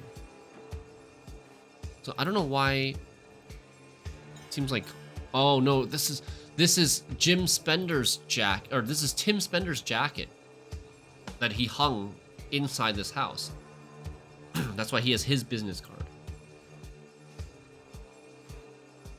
Peace and blessings, madame. Please allow me to bring someone along to this historic event. The person I have in mind is practically consumed with hatred. No one needs this more. I beg you to give them a shot. Thank you, madam. We both look forward to seeing you very soon. What does it matter why she let them in or why they're doing this? Just send help. Dear Dedicant Robinson, I'm delighted to inform you that you've been chosen part... Okay, we read this. Same letter. Bring a photograph of someone you love. On it, write a brief message about them. Blessing always. Her name is Robinson. So... Robinson and... There's a name here, right? Paul. Paul.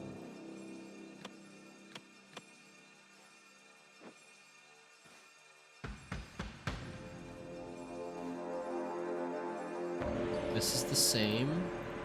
She's been a member for 6 months. And she brought a photo of my uncle, always the life of the party.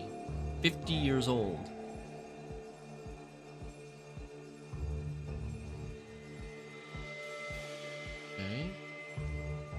Saying, what does it matter why she let them in or what they're doing? Just send help.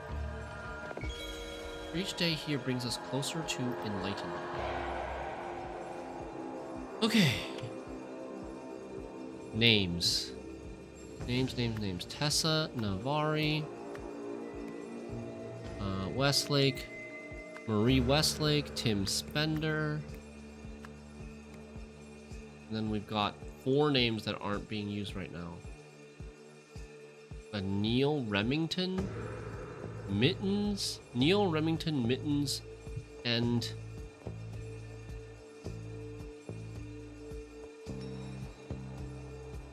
Sam and Alex. So Mittens is the name of the cat. Hey, Gold Dragon. Mittens is the name of the cat. There's also Charlie. Sam, Charlie, Alex were on her. Sam, Charlie, Alex was from here.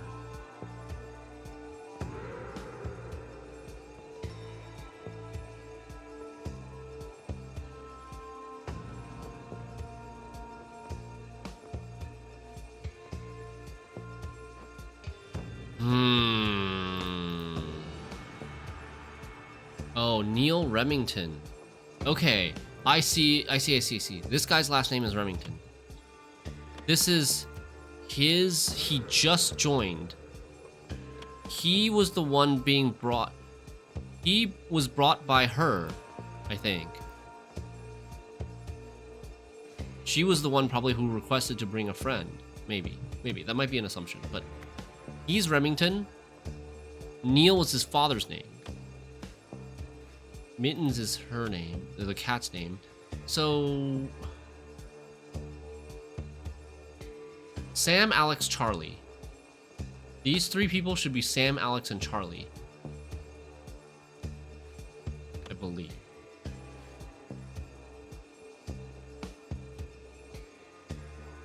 The top is an X, the bottom is like a three-sided thing.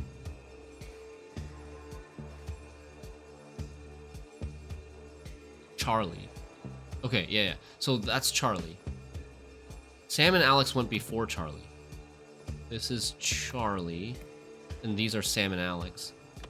But how do I just guess?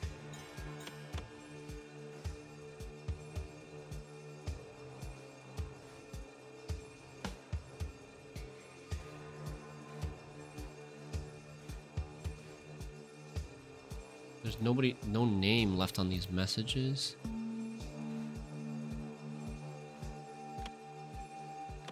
So we can think that Alex probably went with Charlie. So this is maybe Alex and this is Sam. And the other way around. No, that's not even right. So this is right, but we have a last name wrong somewhere.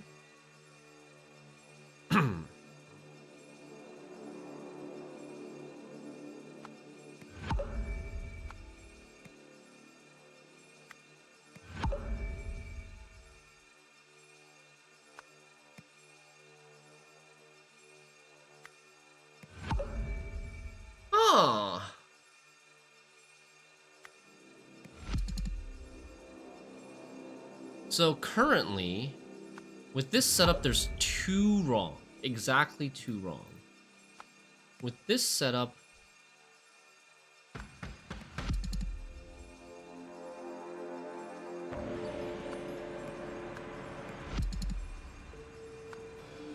let's see. This setup, there's exactly 2 wrong. If I put Charlie here, that's also wrong. So that's definitely Sam. And that's... okay, so this...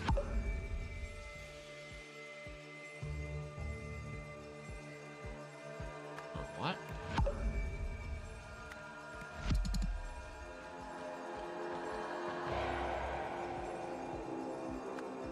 This is not Alex. I believe this is not Alex.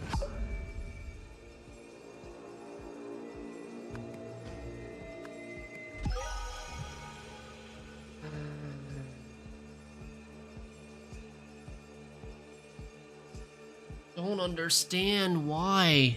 Why is that the case? Saying this person's Alex and this is Charlie.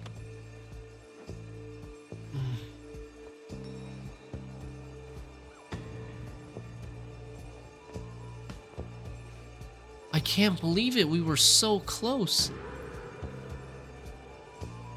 So she's getting her levels read. Why is he all tied up and stuff? What is going on here? Is this... so she was here at the... okay, so she was here at the chair getting tested. And that's why she's the latest one. According to this person, what do these symbols mean? Oh my god. Oh, Lord.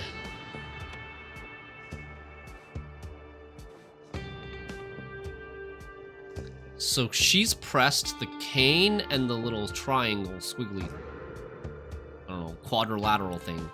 She's pressed the cane and the quadrilateral thing, thinking that it will make them control their minds or something. These could be blue or brown.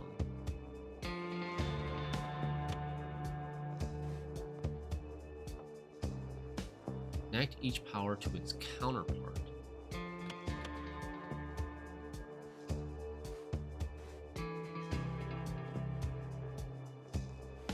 Oh, Lord. There's a meteor in the sky. Demeter is the wisest man I've ever met. Red pen.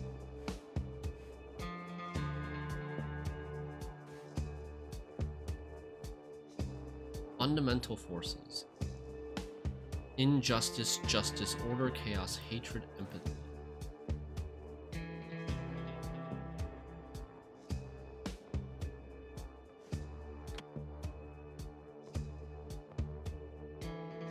What? Oh, God.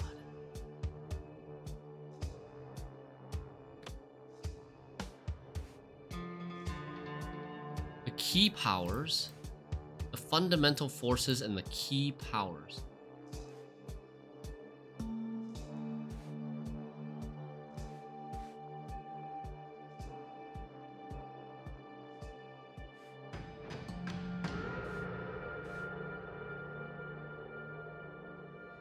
Okay, so eliminate and replenish.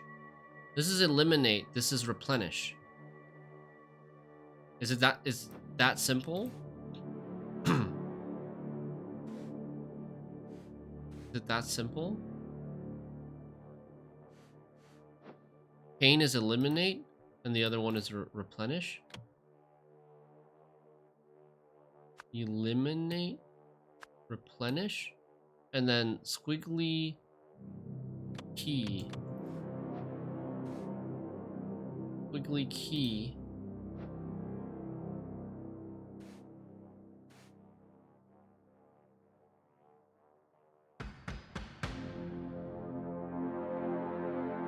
Fundamental forces of war.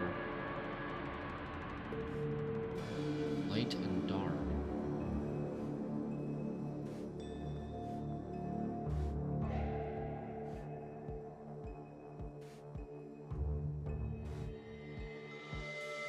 He's trying to eliminate something. Eliminate hatred?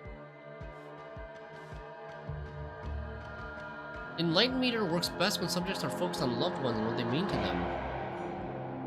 When subjects' hatred levels are 0 and empathy levels are 100, i.e. enlightenment.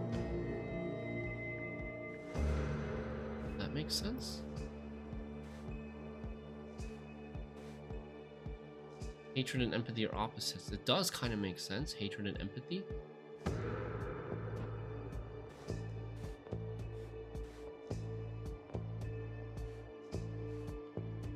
Let's try that.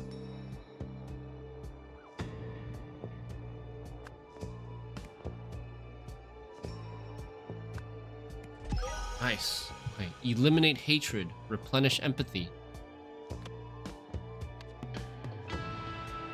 Oh.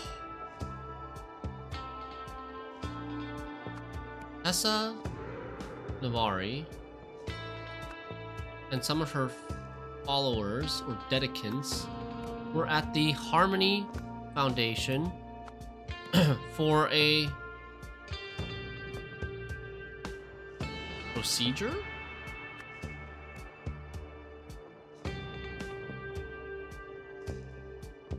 For a procedure, I guess?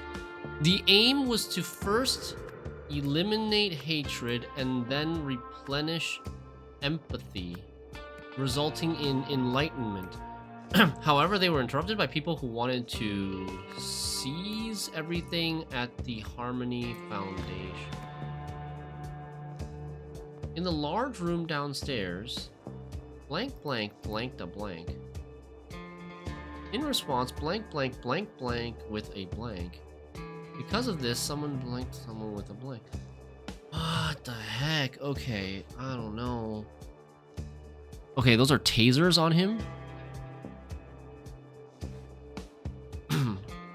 A taser. A taser. So you see, this guy used his taser. This guy's taser is still intact.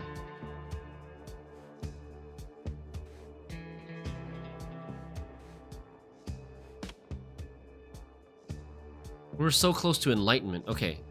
So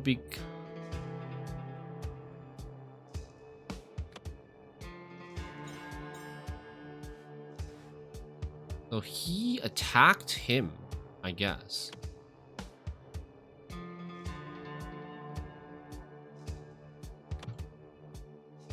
But what did he attack him with? His security card? He cut him with his security card?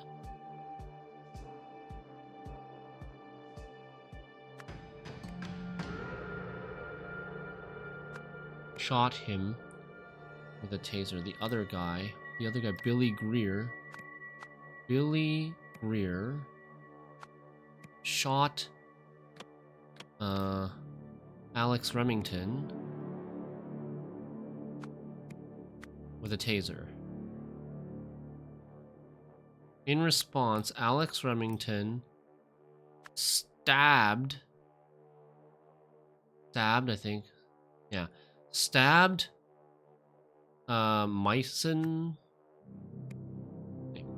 Bruce Mason with a pen? Oh, was it a pen? But it doesn't have like a security, like a card or paper or something. Or crystal. Pen or crystal?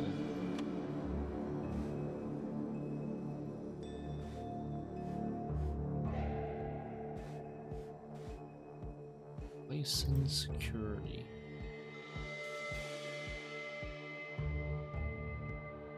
I guess that freak's got a thing for Little Miss Daisy Chain, eh? What is Little Miss Daisy Chain? I did not understand that part at all. Her? Little Miss Daisy Chain is her. What does it matter why she let them in or what they're doing that or why they're doing this? Just send help.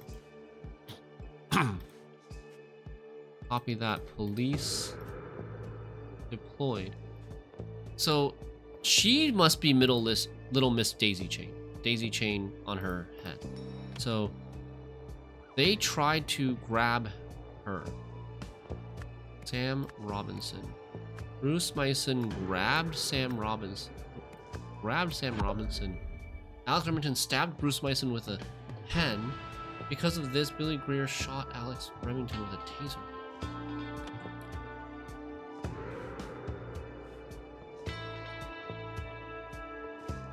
I guess that freak's got a thing for this. Stabbed with crystal. Ah, this is a crystal here, not a pen. It's a crystal. Yes. Yeah, I was trying to figure out if there was a pen somewhere. I saw the pens on Tessa in the other room, on Tessa's body and on Marie's body. They had pens, but they weren't bloody. Motive. Which 3 clues are needed in order to deduce Alex's motive for protecting Sam? Alex's motive for protecting Sam. 6 months? This? Let's see here. She's been in there for 6 months. My uncle, always the life of the party. Turning 50. Oh, Meteor. Live Meteor. Huh? My mentor was the wisest man I've ever known. Why is there a meteor here? I feel like that is connection, but maybe it's a red herring. Neil Remington.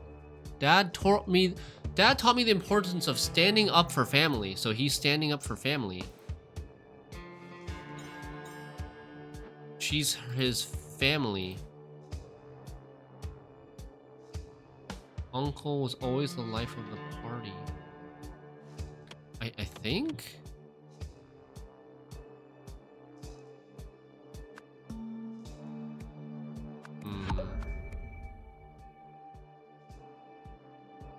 What is this symbol?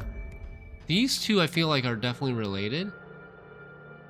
This might be, I think Alex's dad is Sam's uncle. And then it might be this. This might be the other clue. Yeah, just because it has the meteor in it, but I'm not really sure why.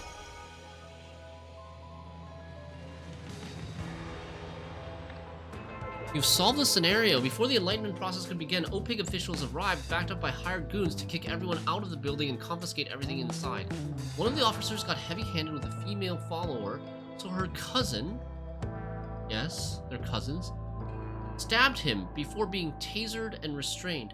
Meanwhile, Tessa Navari tried in vain to rid the OPIG officials of hatred, believing this would make them change their minds about evicting her. Interesting.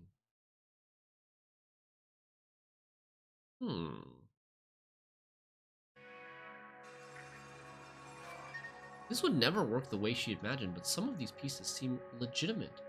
Interesting. Even the wildest myths are usually grounded in some small fact, I suppose. Oriole Toussaint. Important. The gem is important. Parts not even connected. Parts in the back are not even connected to the thing inside. Looks like she made Gavril's classic translation error. Replenish, eliminate is not correct. Hate was a reasonable guess. Poetically, this symbol linked to fiery passion. Curious to find out what this one might mean. Dynamic growth. Empathy. Westlake crossed out? Who's this guy? Is this guy the guy who was in the chair? Yeah, I think so. Wait, what? Of course I want you back. Nathan said I could hire an independent consultant, and it was your incredible insight that got me here. Oh, this is Eugene, right?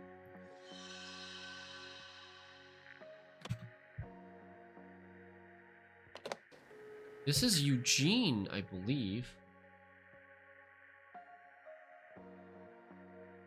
Of course I want you back. Nathan said I could hire an independent consultant, and it was your incredible insight that got me here.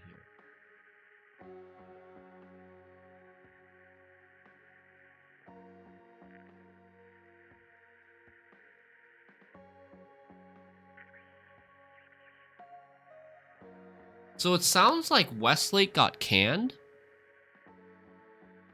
Marie Westlake got canned, got fired. And the guy who got set on fire, Eugene, is now the boss? Is now the team leader. And who is he hiring back? Yeah, there's his burn mark. That's why his bandage is here on his arm. Who is he hiring back, though?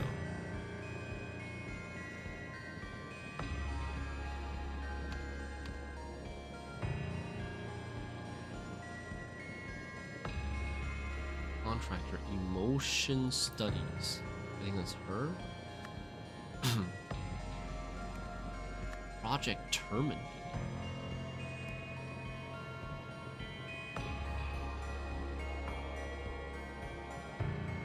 Independent consultant. Who are these people? This is the hippie leader, and this is the family member, right? The neighbor.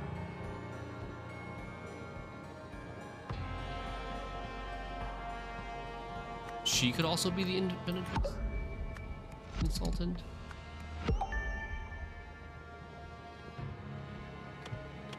Ugh. Oof. I feel like I'm doing quite a lot of guessing in this one. Like, quite a lot of brute force, which I didn't feel like I needed that much brute force last time. Dynamic growth. Empathy. Of course I want you back.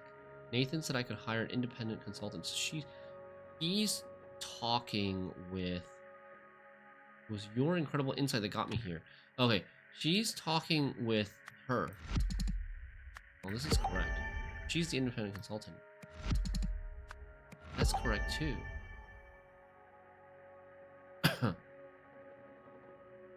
So there's two things wrong here. Wait, updated July 12th, following mid-year inspections. Okay, so this is... She's gone. Updated July 12th. What date was this? This was June 18th, right? So after this incident happened, it is now... The thing is different now.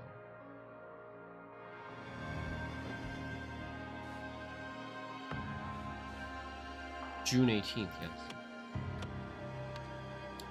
Okay, so she's gone. He's now... Oh, now she's demoted to research assistant. He's up at the laboratory. He's the laboratory lead. How did Eugene get promoted over Jack? I guess because he showed initiative.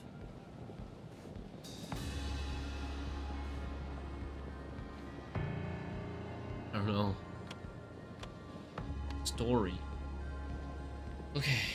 With blank from the blanks, this person ran the blank. They used blank to build a blank, believing it could blank, blank, and then blank, and in doing so would help people blank. Would help people reach enlightenment? Due to blank's blank, the blank blank building was blank.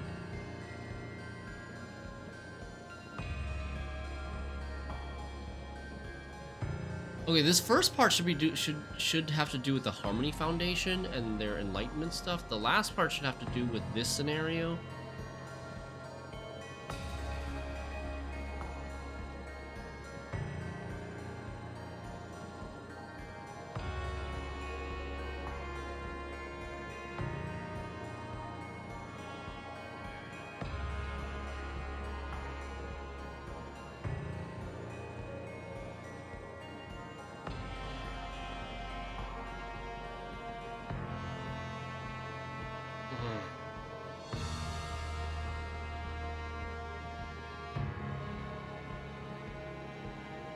Oh, this is hard.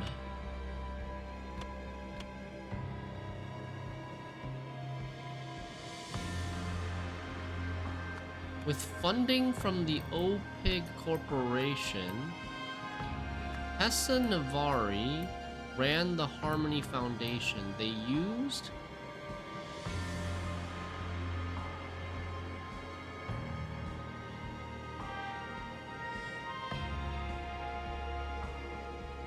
build an artifact? This is AN.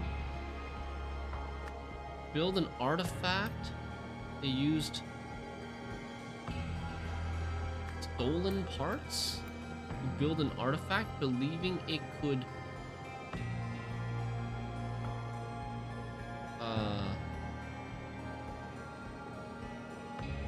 hatred here, believing it could take hatred and then give empathy, and in doing so would help people reach enlightenment.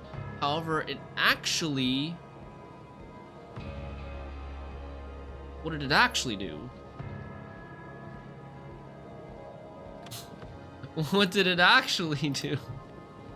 I don't know what it actually did. We have no idea what it actually did.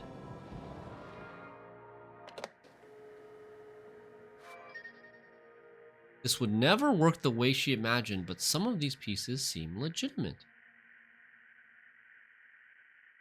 Translation error. Gavril. We don't know what Gavril. Fiery passion. Here's what this one might be. Is there a passion? Fiery heat. Oh yes, I remember one of the symbols meaning heat before, but I don't know if this is that symbol. This is so hard. actually did nothing. That's possible. Due to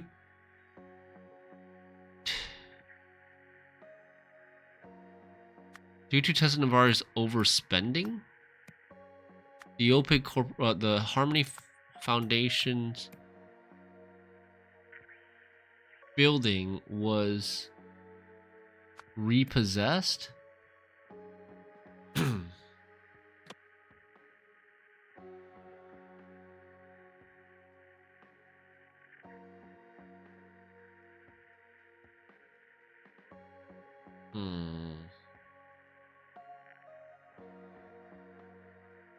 I need to listen to their conversation again.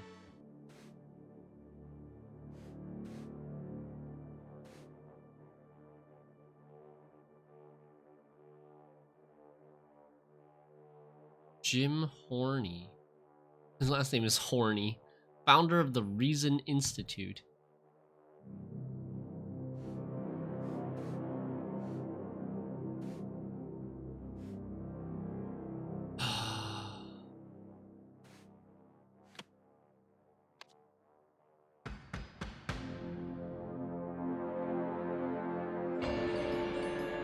Yeah, repossess makes the most sense. But did they ever mention her overspending?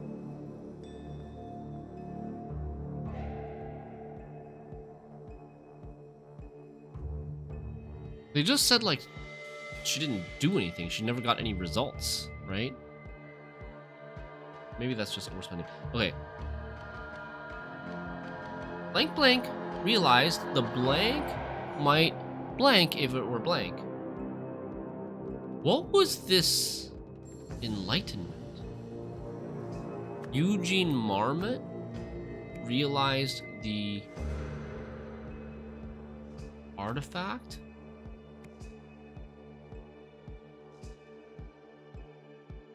Might work? The procedure might work? If it were rebuilt? It's a lot of speculation.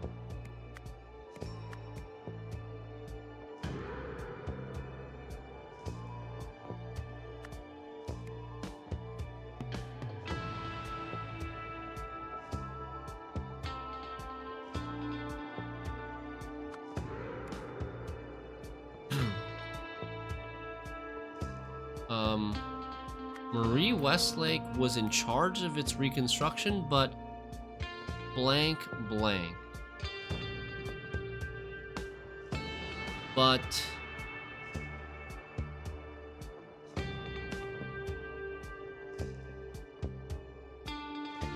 despite this, blank blank blank the new device, so was denied.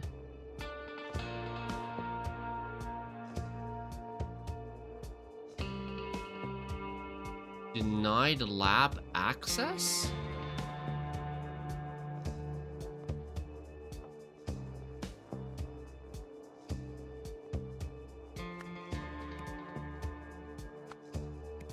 Eugene Marmot. Not destroyed, right?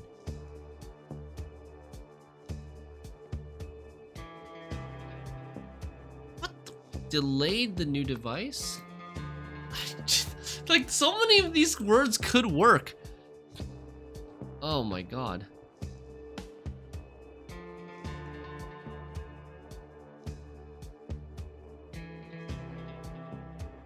Delayed testing. I didn't think that would work. Despite this,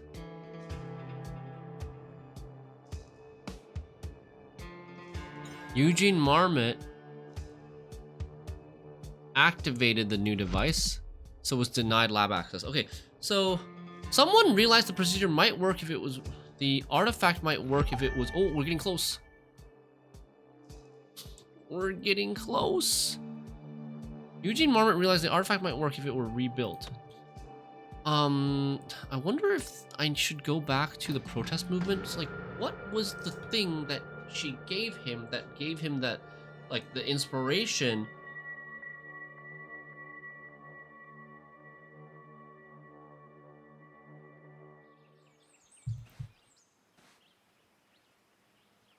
Your OPEG people don't understand what the Enlightenment device really does. Take some literature. This makes so much sense. True harmony, repair emotional divides. I didn't know why they were so mad at me.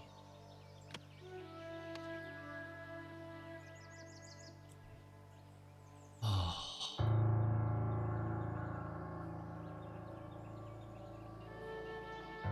Okay. Marie West. So, I mean, this changing these doesn't make this worse. So, it seems like it's these two that are wrong. Everything else is right. Someone realized the artifact might work if it were rebuilt. Who realized that?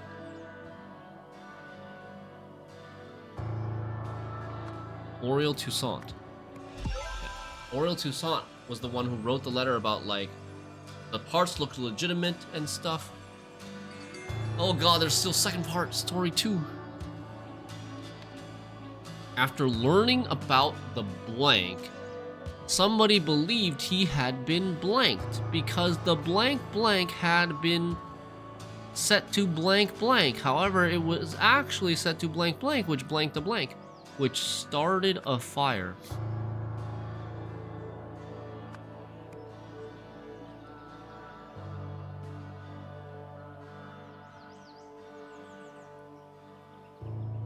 After learning about the Harmony Foundation,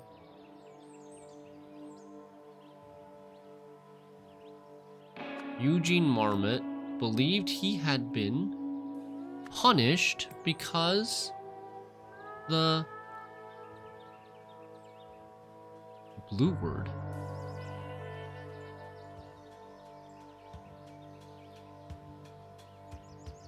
Because the rebuilt artifact had been set to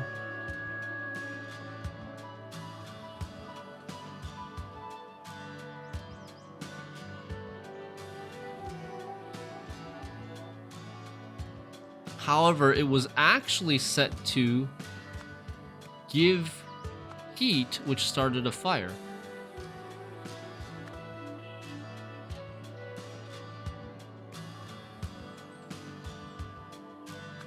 Give empathy, but it was actually set to give heat. During a blank, someone tried to set it to blank blank, but actually set it to blank blank, which started fire. Wait, so maybe this was... maybe it was this.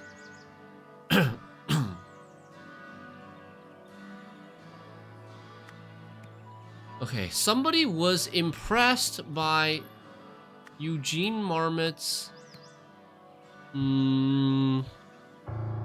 discovery and rewarded him with a promotion. I'm guessing that's Nathan Hoyle.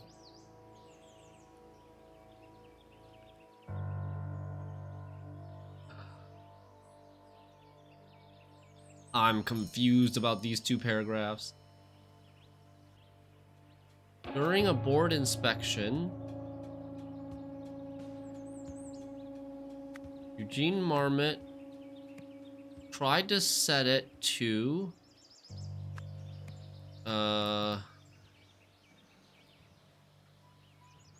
give empathy, right?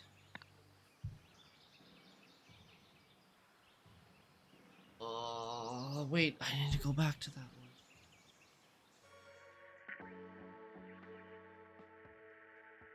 one. I think there were symbols in that window of the setting of the thing. Like, why was there ice? There was ice because they were testing it on the bird bath, right?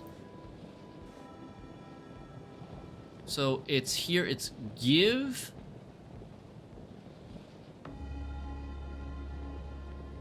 Wait, no, this is remove.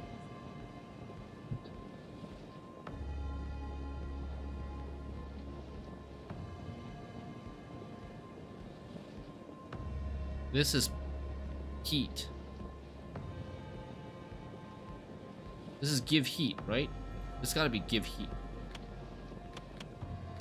So for the story, the end, this part is correct. Eugene Marmot tried to set it to maybe remove hatred, right? Take hatred, but actually set it to give wait, no, what? But actually set it to give heat, which started a fire.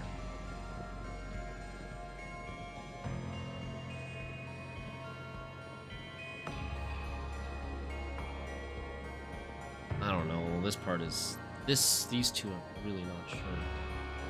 Because according to the Harmony Foundation, this is eliminate hatred. But why would they get confused between eliminate and give? It's the opposites.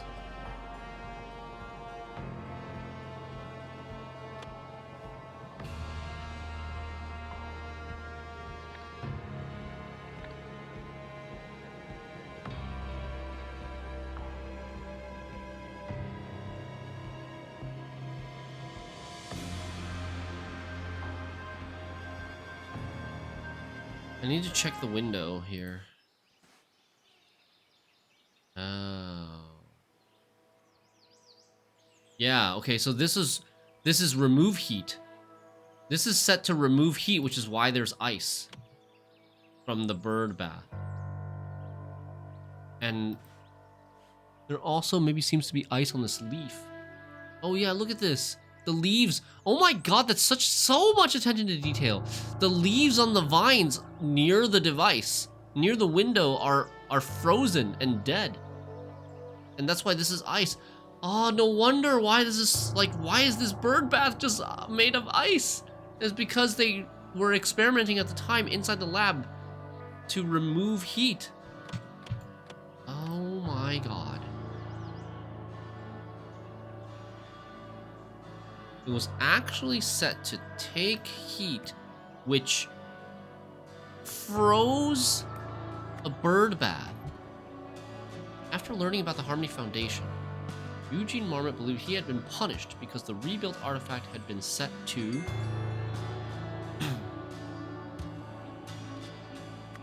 give hatred. Oh my god, I got it. However, it was actually set to take heat, which froze a bird bath. During a board inspection, Eugene Marmot tried to set it to take hatred, but actually set it to give heat, which started a fire. Nathan Hoyle was impressed by Eugene Marmot's discovery and rewarded him with a promotion. And that's what we'll be doing with the idol next, IDOL. So that's going to cause all sorts of legal problems. It's totally unscientific. Where's our control group? He looks crazy. Sounds good to me. I'm sure the universe will guide us. Excellent. Full steam ahead then. So he's the new lead. These are his employees or underlings. Oh, welcome to the penultimate part, Chapter 4, The Trials, in which mind-bending discoveries are made. This is the second to last chapter already.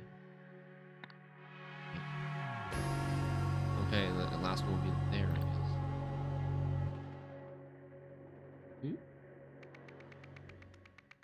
Feathered Frenzy, a deadly attack at the aviary.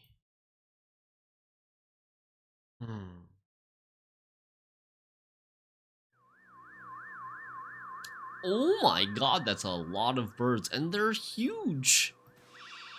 Declan, what did you do? The key to the aviary. And she has, I don't know what that is, bird food? Declan's dead already. Incubator key, aviary key, also has something in a bag. The man is not breathing and his neck is bleeding. Trial volunteer form. Okay. Probably Declan. Oh. There were a bird's nest. Oh, he broke 2 of the bird eggs. Oh. And that's why these birds are angry.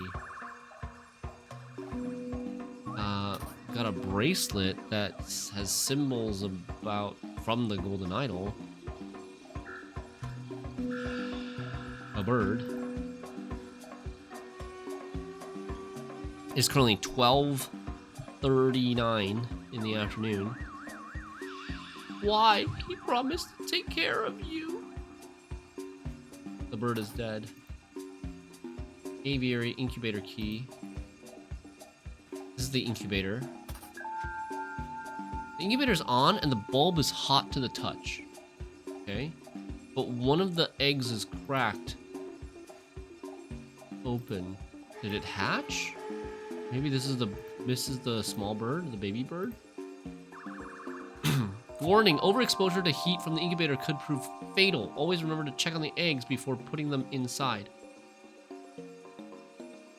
So, overheated. This little baby bird hatched and then overheated because they were trapped inside the incubator, it seems.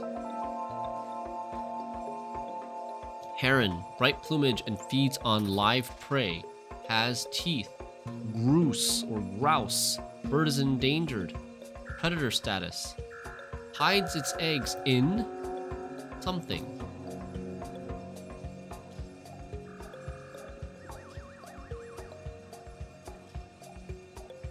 This is the heron that has teeth. Feeds on live prey. Maybe this heron killed him? Predator status, hides his egg in bushes, maybe? The red-breasted. This heron is known for its aggressive nature, extremely sharp. Red-breasted? Maybe this is the red... Oh, it's torn. Is this... Oh. The red-breasted heron. This heron is known for its bright plumage and aggressive nature. Feeds on live prey, has extremely sharp teeth. The masked grouse. This bug-eyed, yellow-footed bird is endangered. Despite its predatory status, extremely territorial. Hides its eggs in bushes. Okay, this is the bug-eyed yellow-foot bird. And then this, the death rattle. I need to find the other half of this page. Guide to birds will work if you follow this guide. Morag aviaries, the bleary-eyed. Method of intimidation. Also, he stepped on the eggs. He stepped on the eggs. Accident. Oh man.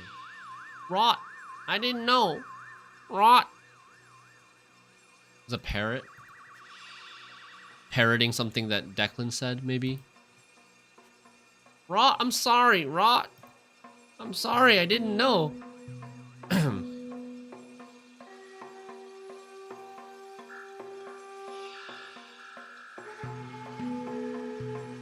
Okay. Triggers. Connect each bird with what agitated it. Okay, so the red-breasted heron, the something grouse is this one. Bleary-eyed? Is it bleary-eyed? The masked grouse. And then this bird. I'm still missing quite a lot of words. Why are we still missing so many words? Oh, there's another room. Feeding schedule. Lori, heron, grouse, hatchling, flower piercer, grouse, herald. Marcy got crossed out and wrote Declan instead. This is Declan's turn to feed the hatchling. Thanks again for running the incubation station for me, Declan. See ya after your lunch. Marcy. Daily notes, August 29th, August 30th. New employee starts. Safety and handling training, 3 p.m. Declan lunch break, 12 to 1:15, August 30th. So it's today. Which day is it today? More.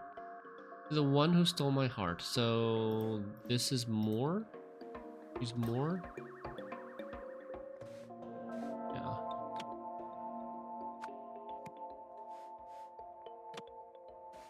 Astor. Appointment at 12:30, August 30th. Welcome to Morag Aviary. New employee guide. Appointment at 12:30, August 30th. I wonder if that's Declan's or maybe that's Marie's. But it's a new employee guide, so probably Declan, right? Steps for training new employees. This is someone who's experienced, who needs to train new employees, and who loves the hatchlings. Travel guide. Also a travel guide. So probably this person is Palmer.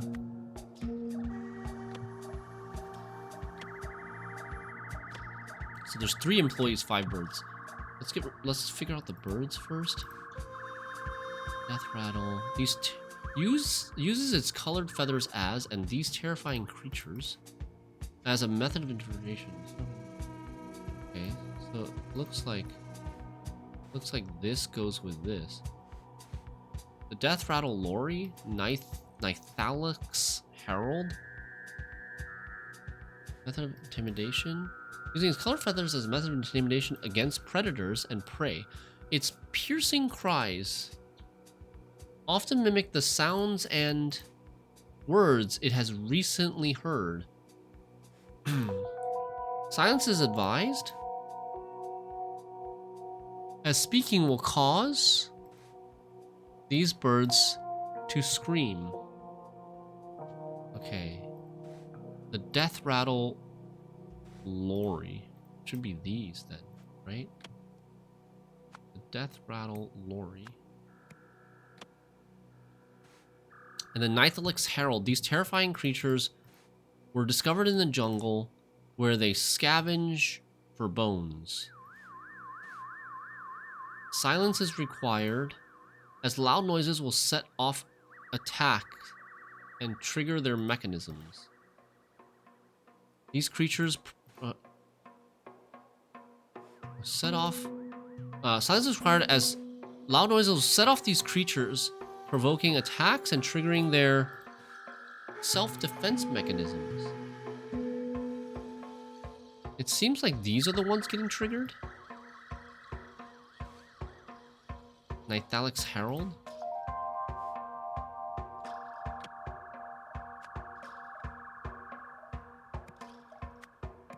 Which means this one should be... Okay, the Morag's Aviaries and the Bleary-Eyed. I'm confused. Why are there still 2 more birds? There's only 1 more bird type left. There's Flower Piercer and Bleary-Eyed Flower Piercer. Morag Aviary is Morag.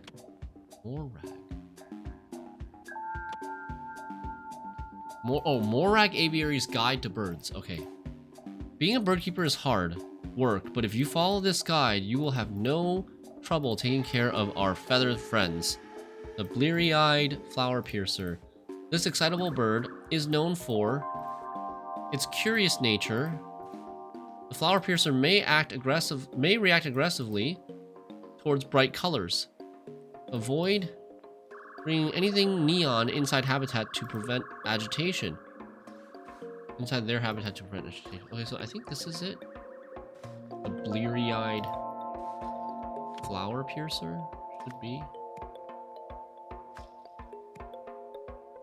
And then Declan should be the Astor. Declan Astor. He has the new employee guide and appointment at 12:30.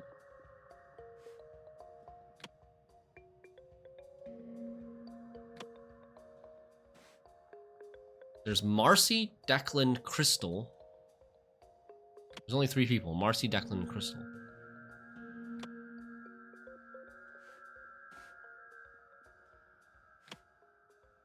Marcy normally runs the incubation.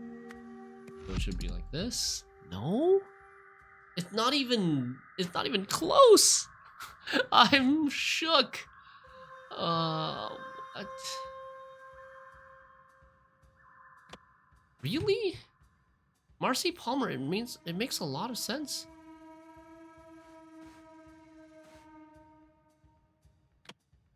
She's definitely more. That's incorrect too. Maybe the birds are wrong? The names seem to be right. Declan, what did you do? OPIG trial volunteer form.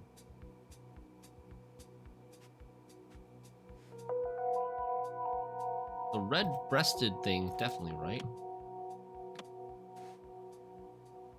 That's teeth. Triggers. So... what the heck? Okay, neon colors.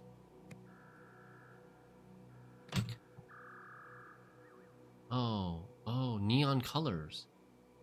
The bleary-eyed. Oh, okay, wait. So the bleary-eyed is wrong. Or the mask thing is wrong. The mask, oh, yellow feet, this is the mask. So, masked? Masked Bruce is this one. Now we got it correct. These four were switched. And the bleary-eyed flower piercer. There we go. Okay. So, triggers. This was triggered by this.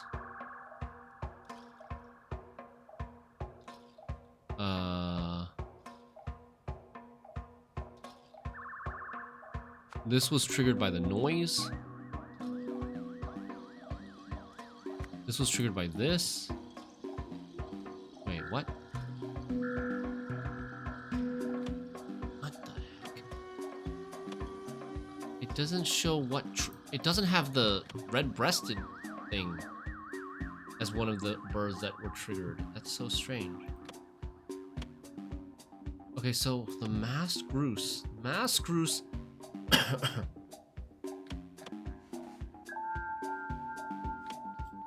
triggered by the eggs.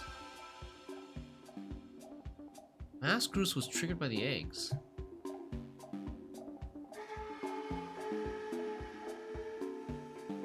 I mean, this is right, apparently.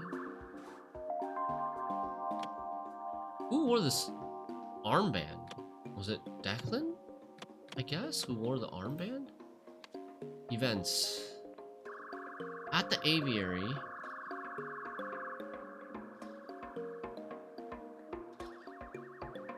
Someone something when she something that a blank had blank in the incubation station. So it should be Pride? Is that relevant? Marcy Palmer cried when she discovered that a hatchling had overheated in the incubation station. Meanwhile,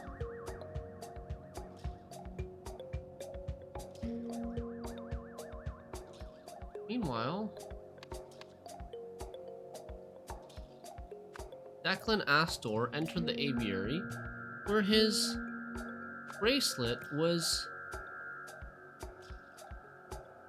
stolen by a bleary-eyed flower piercer. Following this encounter, Blank Blank went to Blank Blank and blanked on the blank hidden in the blank. The eggs hidden in the bush. And stepped on the... Following this encounter, someone went to Blank Blank. Someone went to... Feed?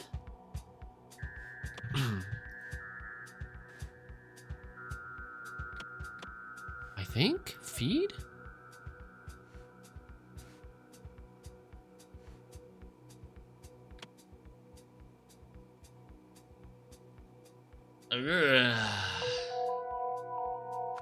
Declan Astor went to feed?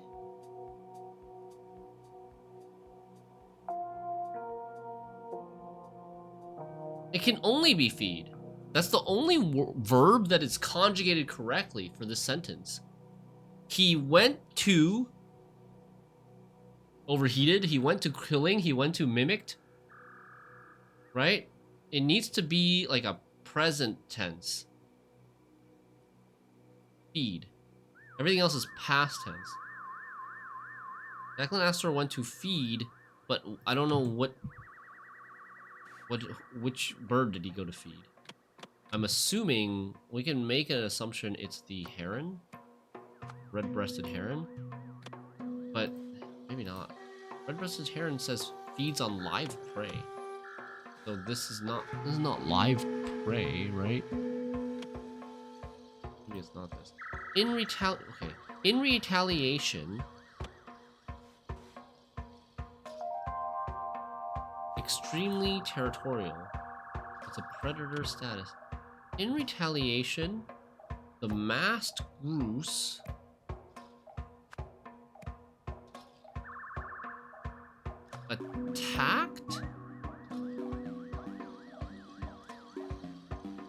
attacked Declan Astor, his blanking him, killing him. His last screams were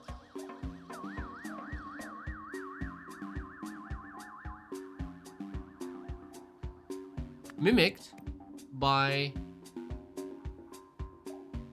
oh my god, what is that? The death rattle Lori. Death rattle. So like his last words were basically his death rattle, which agitated these birds, the Nithalix herald, which then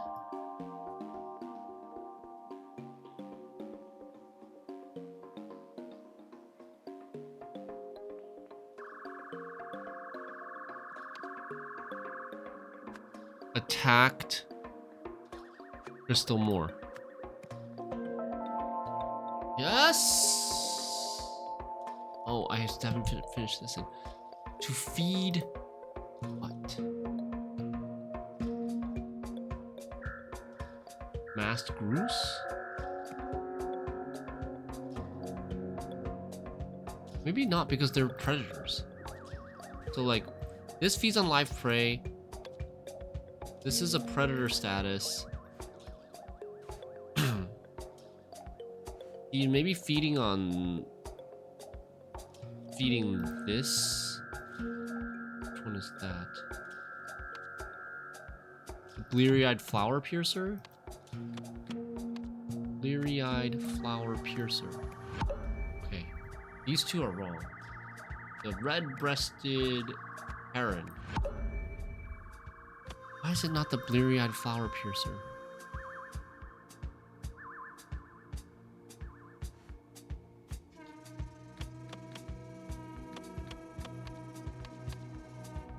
Death Rattle Lori? Maybe he went to feed the Death Rattle Lori?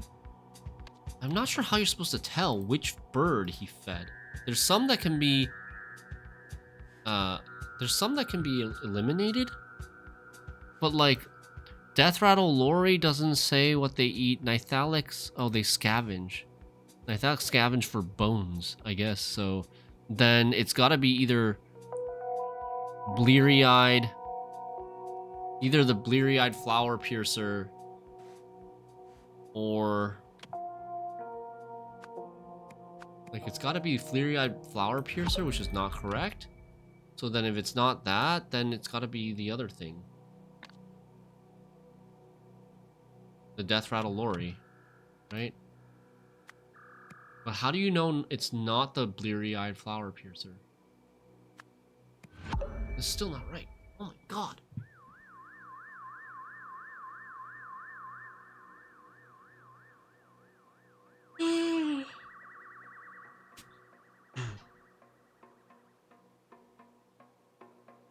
Heck.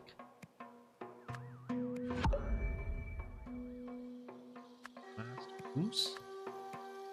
Why is it the masked Groose? It says they were predators. It said they were predators. I don't get that. I guess he's feeding them small live animals? It doesn't look like it though. After volunteering in a trial during his lunch break. Oh, maybe I'm supposed to know that from the schedule inside. Declan asked her new employee at Morag Aviary forgot to take the hatchling out of the incubator. Then, while attempting to feed the masked Groose, he stepped on its nest. The masked Groose killed Declan, indirectly agitating all the other birds. I need to check the scenario just to see if maybe that information was available inside the hut. Here? Yes. Feeding schedule. Groose and hatchling. But the time doesn't line up. It's supposed to be 10 a.m. feeding the Groose. And the time right now is not 10 a.m. It's like afternoon.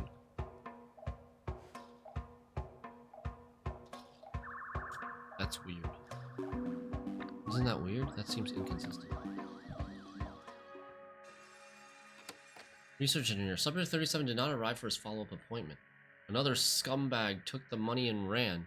That's possible. Either way, we'll need to throw out his research data. But what do we do with the data disk? Is it Declan? Is Declan subject 37? But I have to assume, right?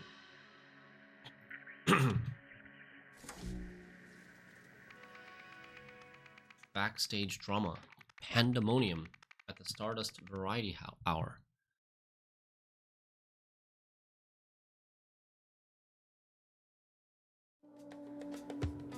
Stardust Variety Hour. Live show. There's a lot of stuff going on. M. Burgeon's production team. Jamie would have stolen the show if he could have used knives. This is more good stuff for the blooper reel, though. I don't know. The ventriloquist and the magician each surprised me, but not in the way I expected. Funny clips for the reel. Lily was a no-show till the Jugglers Act. Record malfunction. Sticky valves. Ballerina freakout. Ballerina freakout.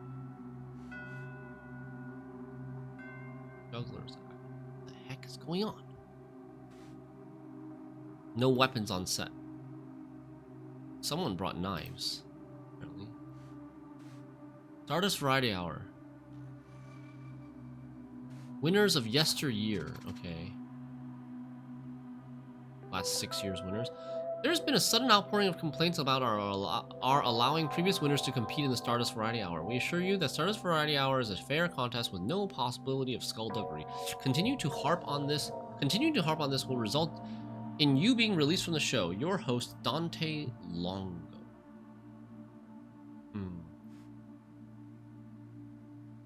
So this is the previous winner, 1973 winner.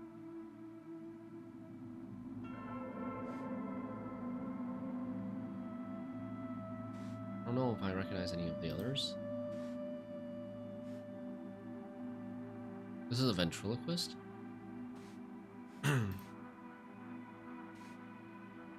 Magician. This is the magician with a rabbit. Lily Bell, sweetie, you showed up one act too late. I'll kill Vilmar for this. Should have broken his bones as well as his heart. Hey, Duke. Plato Atreides. Hello, how are you? He has like a soda. Lily Bell. Vilmar. La femme ennuyeuse. The annoying woman? Is that what that means in French? Ennuyeuse? I don't think you're supposed to know that, or you don't need to know that. First the record malfunction, then a surprise act. This whole show must be rigged. I performed a flawless waltz. Oh, the boring woman.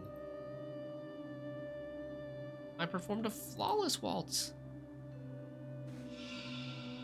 Atarv won fair and square. You don't like something, talk to Mitchell, the producer. Order of contestants. Cameron Flake, Nola Rockhow, Jamie Albright, Regina Littlemore, Vilmar, Bellboy Prado, Athar Reddy. Holy, look at all these names.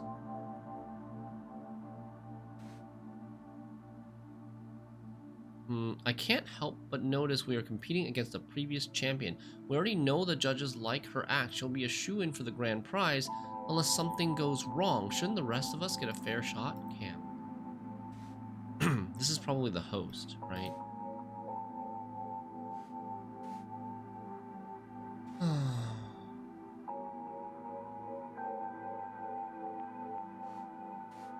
One of the contestants is named Cam. The producer is Mitchell. This is probably the producer.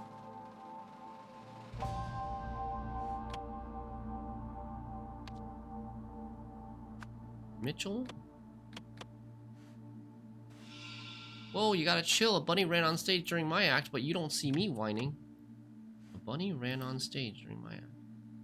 You showed up one act too late. I'll kill Vilmar for this. Should have broken his bones as well as his heart. So they broke up. She, the magician, broke up with Vilmar. You showed up one act too late. So her act was before this guy's act. Is there an order of acts somewhere? Here.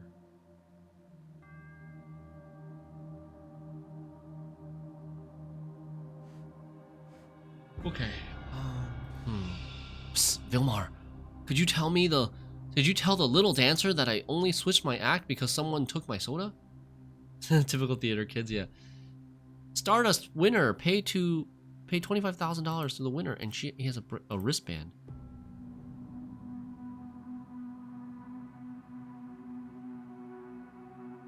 Did you tell the little dancer that I only switched my act because someone took my soda? She took his soda. First the record, then a surprise act. Okay, the surprise act came at the end. Arthov. This dude is Arthov.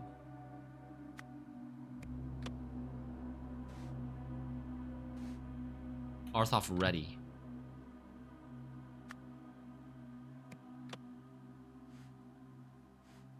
And he's whispering to Vilmar. This dude is Vilmar.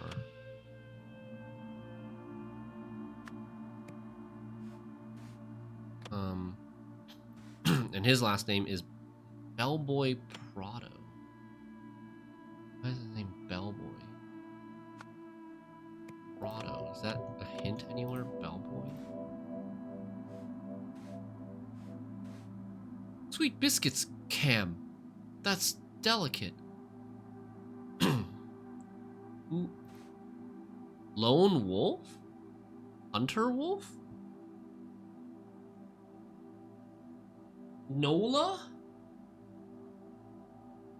It looks like it says Nola there.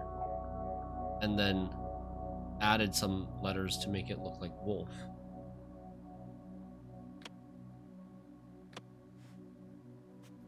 Because he's got that wolf. Yeah, Nola's X. Yeah. Nola's X. He tattooed Nola's name on his body and then tattooed over it Lone Wolf.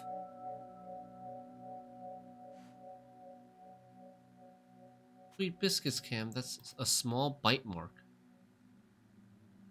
He got bit by the rabbit, maybe? He's a musician? Vilmar. That's Vilmar. Okay, so Vilmar Prado, Nola. Nola is her, and her last name is Rockow. And now that we know she's the second act, that means the person who went after him, Jamie Albright, is the silver medalist. It looks like he's got a silver medal. Wait, the one who went before him, before her. You should have one act too late after her. So yeah, after her is oh my god, Jamie Albright. Jamie Albright. Sweet biscuits, Cam. Cam, that's delicate. This is Cam? I would have won if they hadn't put me as the first stinking act. All that work wasted. I thought he was a burpist. He was burping? Because he stole someone's soda, maybe? Cameron. Is that right? Cameron Flake. The first act. Which, we have everybody else accounted for now? Then she must be Regina Littlemore? The little dancer. Littlemore. Regina Littlemore? And the host name?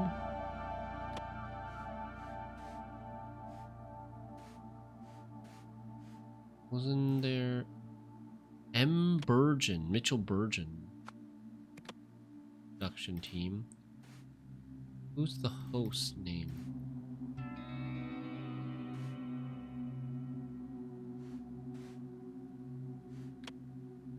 The host name, I guess, in process of elimination. Dante?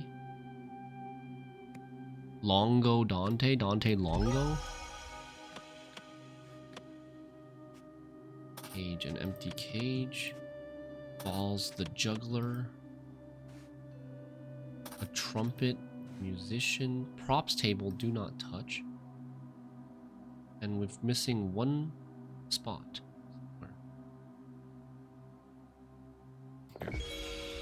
Oh, well, that's important. Final placements. Burping recitation of every ASH president. Original dance. Meet Mr. Vlad. Implausible forces. The Pauper's Waltz from La Femme Ennui's Howling Wolf Blues, The Remarkable Lily Bell. Okay. Rankings. Let's see. I don't understand why this is like original dance.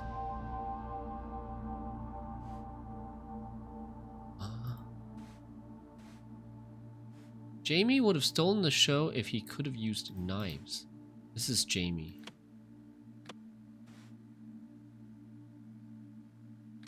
Okay, anyways, fourth place is Regina Littlemore.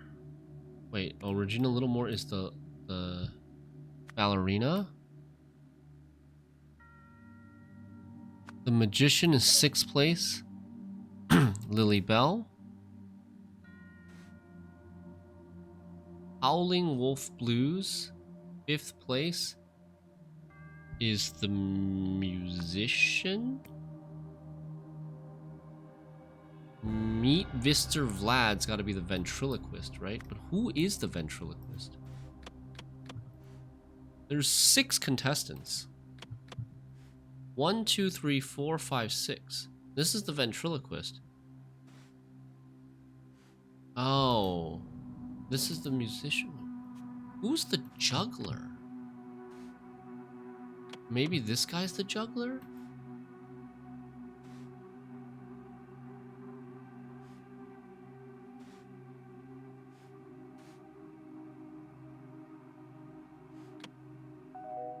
So we have the juggler and the burpist left.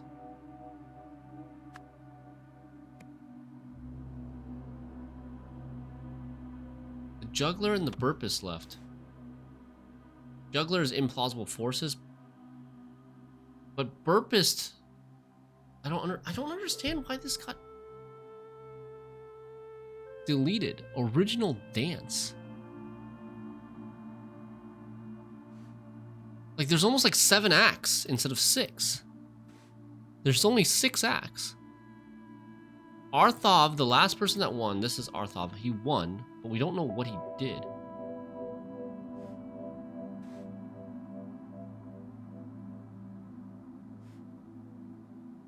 He's the he's the ventriloquist? Okay, so he was going to win, but then he got put second.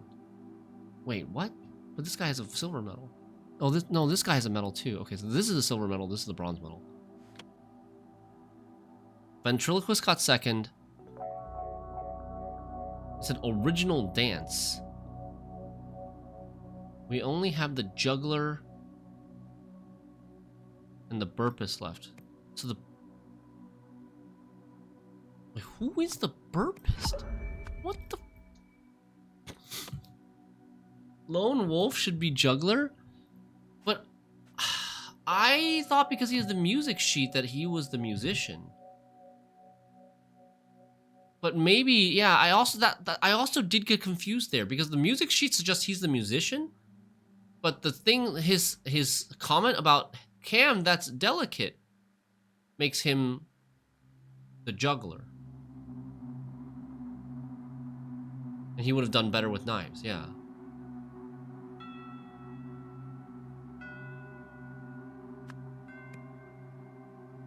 Ventriloquist was second. So what did this guy do? No, but it said Jamie would have done better with knives. Jamie would have done better with knives. Jamie is this guy. Jamie is this guy. So no, I think this guy is the juggler. This guy is the musician. This guy is the ventriloquist, which leaves this guy as the burper, right?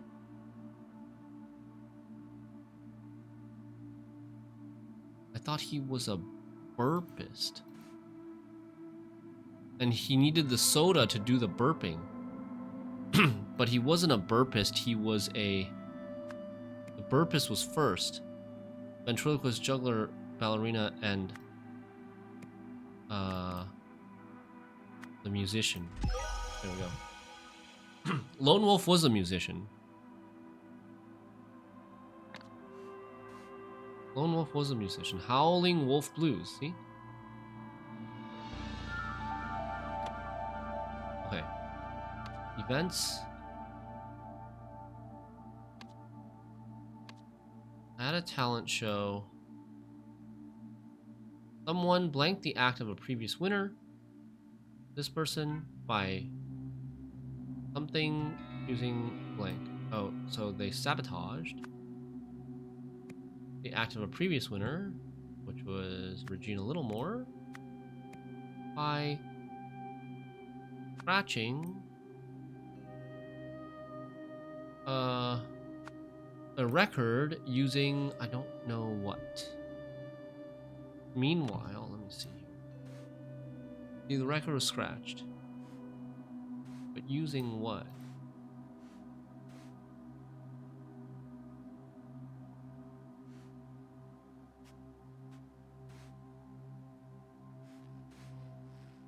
What did they use to scratch it? None of these items look like they could be used to scratch it.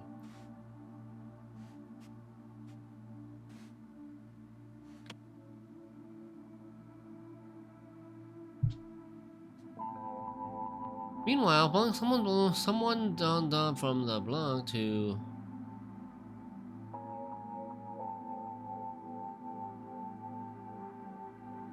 what?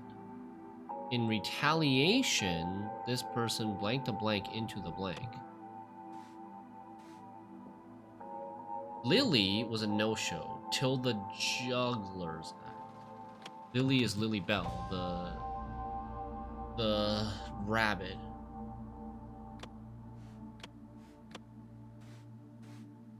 Record malfunction. Sticky valves. Ballerina freakout. Sticky valves would mean the trumpet? Or... After the broadcast, Regina Littlemore attacked the host, Dante Longo, believing the show had been rigged. Meanwhile, someone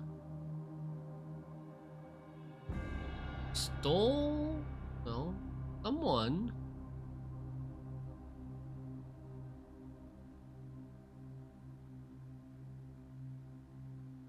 Sabotage blank from the blank to blank blank's act. In retaliation, blank blank. In retaliation, someone did a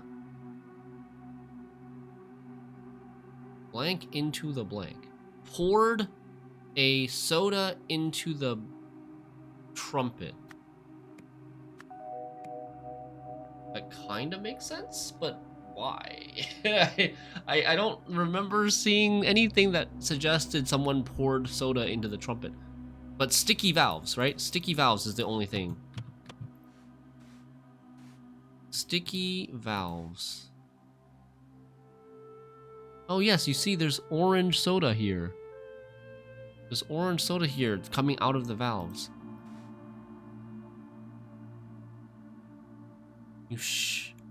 You showed up one act too late. I'll kill Vilmar for this. Should have broken his bones as well as heart. So it seems like Nola Rockow poured a soda into the trumpet. But wait, but the trumpet is...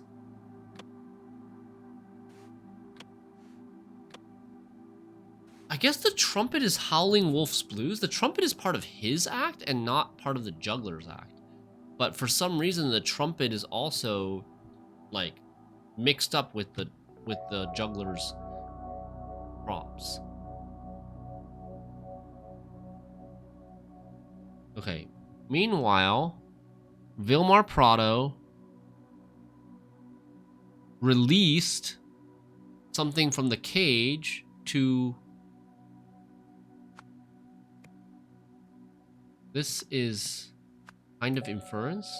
Released Lily Bell from the cage to sabotage Nola Rockhow's act. In retaliation, Nola Rockhow poured a soda into the trumpet. Who sabotaged? So Cam, right? Cam probably sabotaged. Cameron Flake sabotaged the act of a previous winner by scratching a record using a...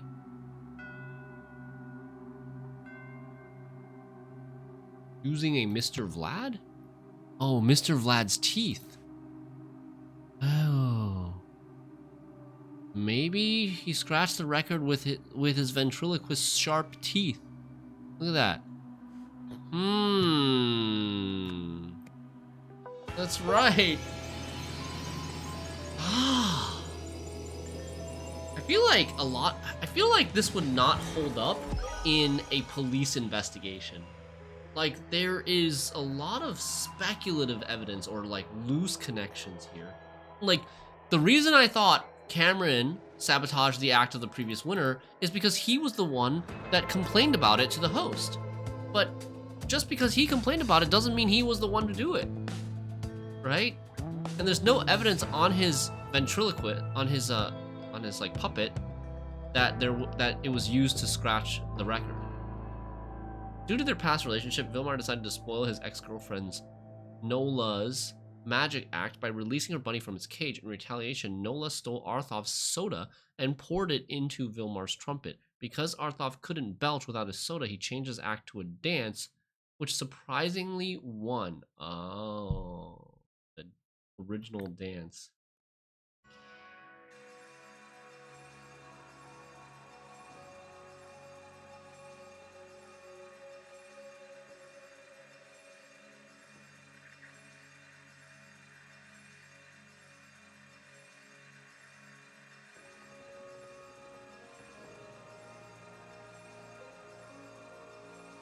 Okay.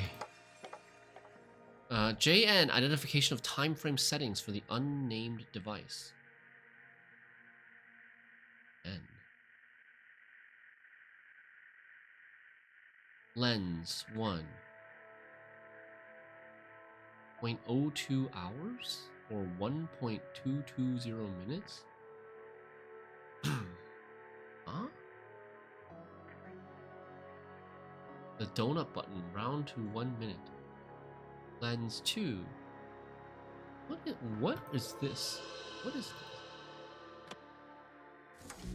Clock. You click on a clock. Identification of JN identification of time frame settings for the unnamed device. For 1 day, so basically 3 days.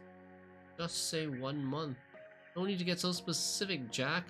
Also, you haven't submitted a name yet. Quit stalling and get on that. Identification of time frame settings for the JN is Jack Nowak. JN is Jack Nowak. Identification of time frame settings for the unnamed device, the new device that they're working on. Lens 1, 1 minute. Lens 2, 1 day. Lens 3, 3 days. Lens 4, 1 month. Okay, I have no idea what that means. And then there is like this now. And these people have these bracelets, these yellow bracelets with symbol on them. I don't know what they mean.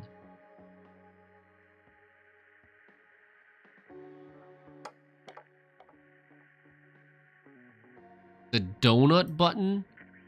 The donut button. So this should be 1 minute.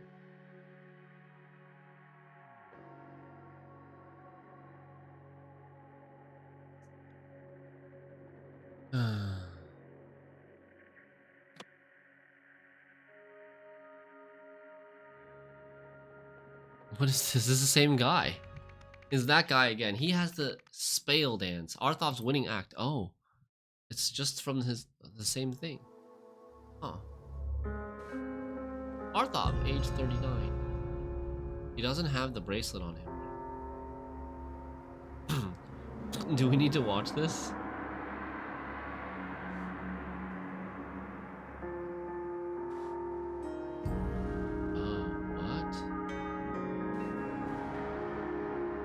Oh, shoot. He's like sending a message. Objects and creatures. Why they're red. Action words. Oh, objects and creatures is the name of the page. Action words. In Spale Dance, opposites of common words were conveyed by reversing the movements of their counterparts. For example, give. Steal. Okay. In ancient Lemuria, philosophers postulated that various parts of the body housed particular character attributes. Spell dance reflected this belief. This hand shape, when held to any part of the body, referred to that part's accompanying attribute. Knowledge, obedience, evil, strength, curiosity. Lower body stances. Perhaps one of the most curious aspects of the Lemurian spell dance was the relationship between some lower and upper body movements and its effect in establishing grammar. This opens the door to many interesting possibilities. A 1-foot stance invoked the plural form of a word, e.g., book becomes books. Sitting cross-legged added a definite article. Book becomes the book. Wow. Interesting. I know what I'm seeing, Uncle. How did this foreign fool learn an ancient spell dance? They take months to master. This is, what's her name? Rumati? DeSantis or whatever? I know what I'm seeing, Uncle. How did this foreign fool learn an ancient spell dance? Mumati da Silva was shocked to see Arthov Reddy performing an ancient Lemurian spell dance. The dance translated to blank blank who blank blank blank. Okay. Here's the dance. Okay. We just need to figure out the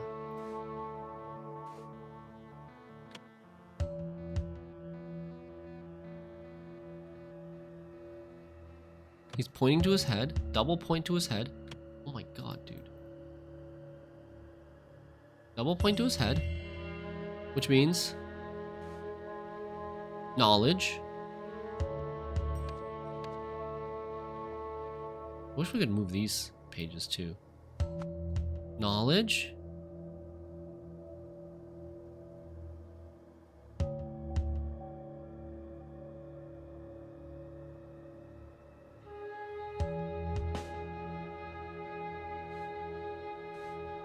What is this?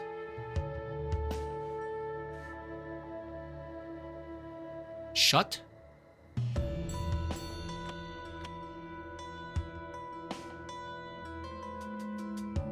Or open? Knowledge opens.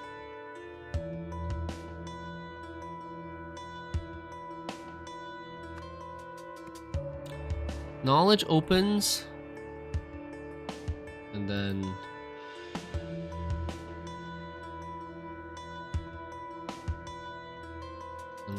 bending downwards. That's a stance for sure, whatever that means. Forbidden.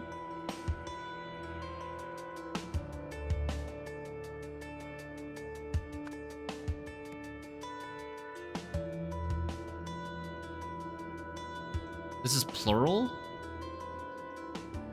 Forbidden doors?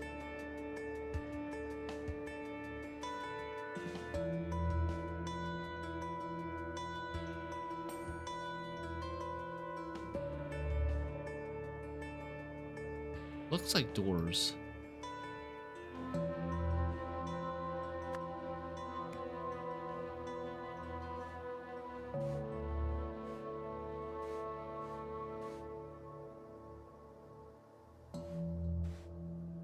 Doors would be this, yeah. Beware. I think that's beware.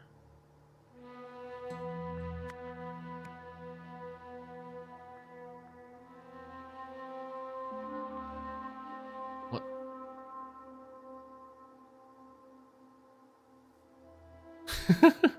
Beware?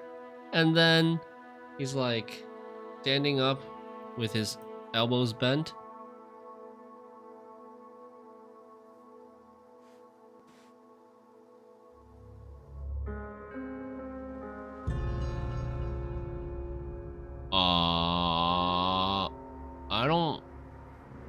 I don't see this action.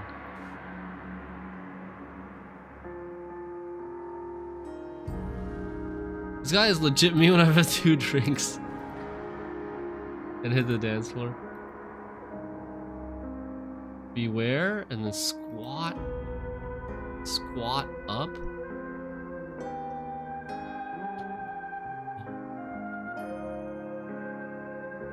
Okay, what is that? That's also one leg, right?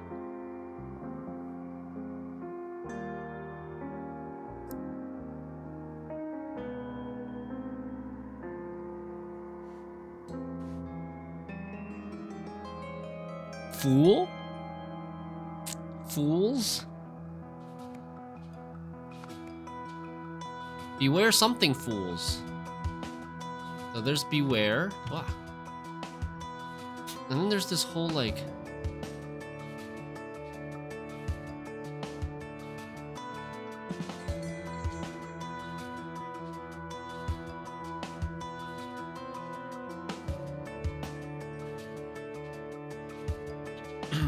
Beware the fools? No, the fools he would need to be cross-legged. To make the fools, he would need to have legs sitting cross-legged while making the fool's code with his hands.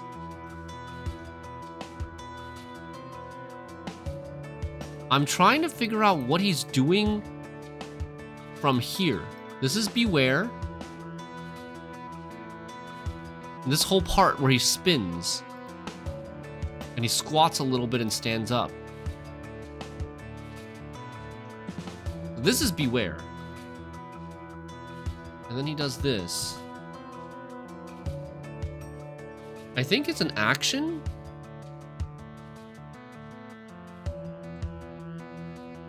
Can you recreate the dance? Huh?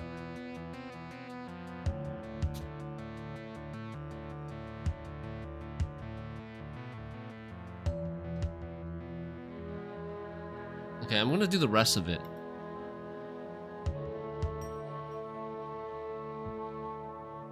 Squat down and bring his crossed arms up.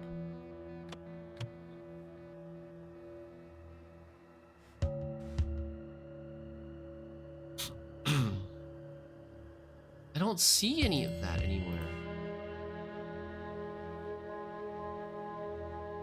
It's kind of like, okay.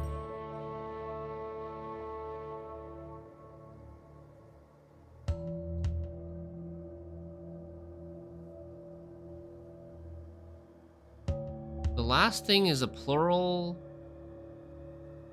this. The last thing is a plural this.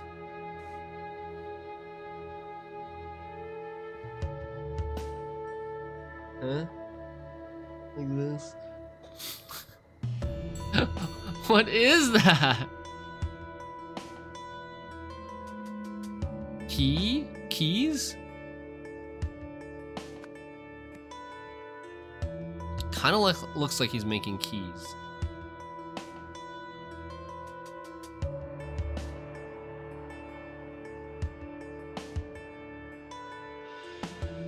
This is looking like give or steal.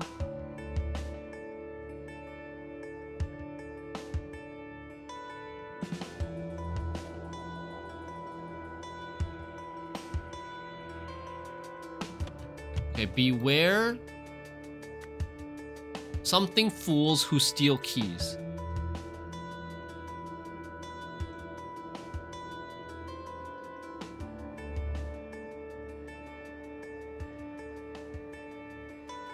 Beware.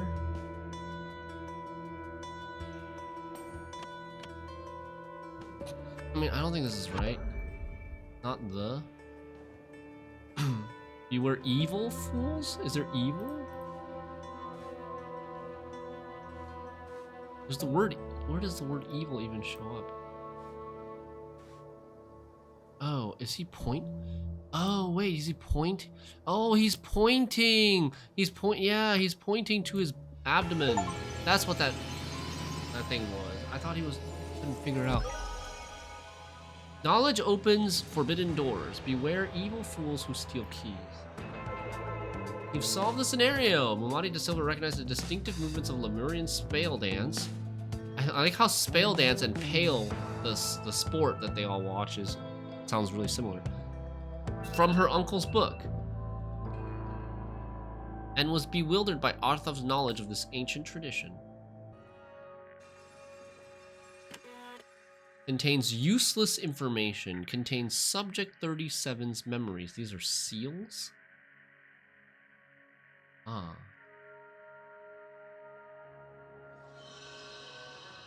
Didn't know such a dance existed. Pretty cool, yeah.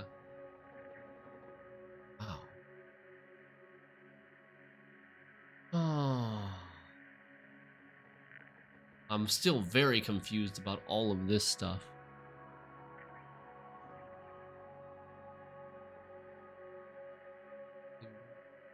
Useless.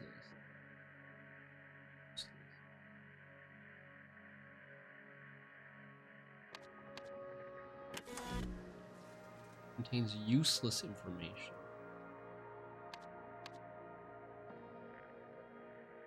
Which is this? Wait, where does this even go? The fudge? Okay. I'm gonna put that there for now because it says useless. And then it's one we don't know.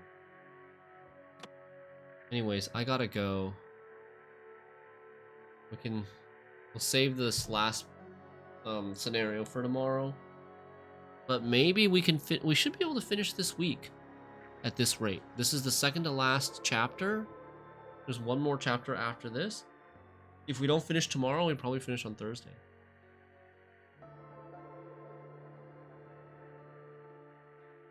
Okay, GG's. Thanks for watching, guys. I'm gonna sign off now. Good night.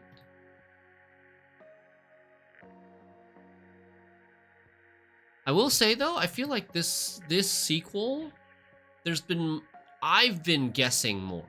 I've been brute forcing and guessing and just swapping things out a little bit more than I did with the first game, as far as I can remember. Maybe that's just because I've gotten stupider. I don't know. Anyways, good night. See you tomorrow, guys. Bye-bye.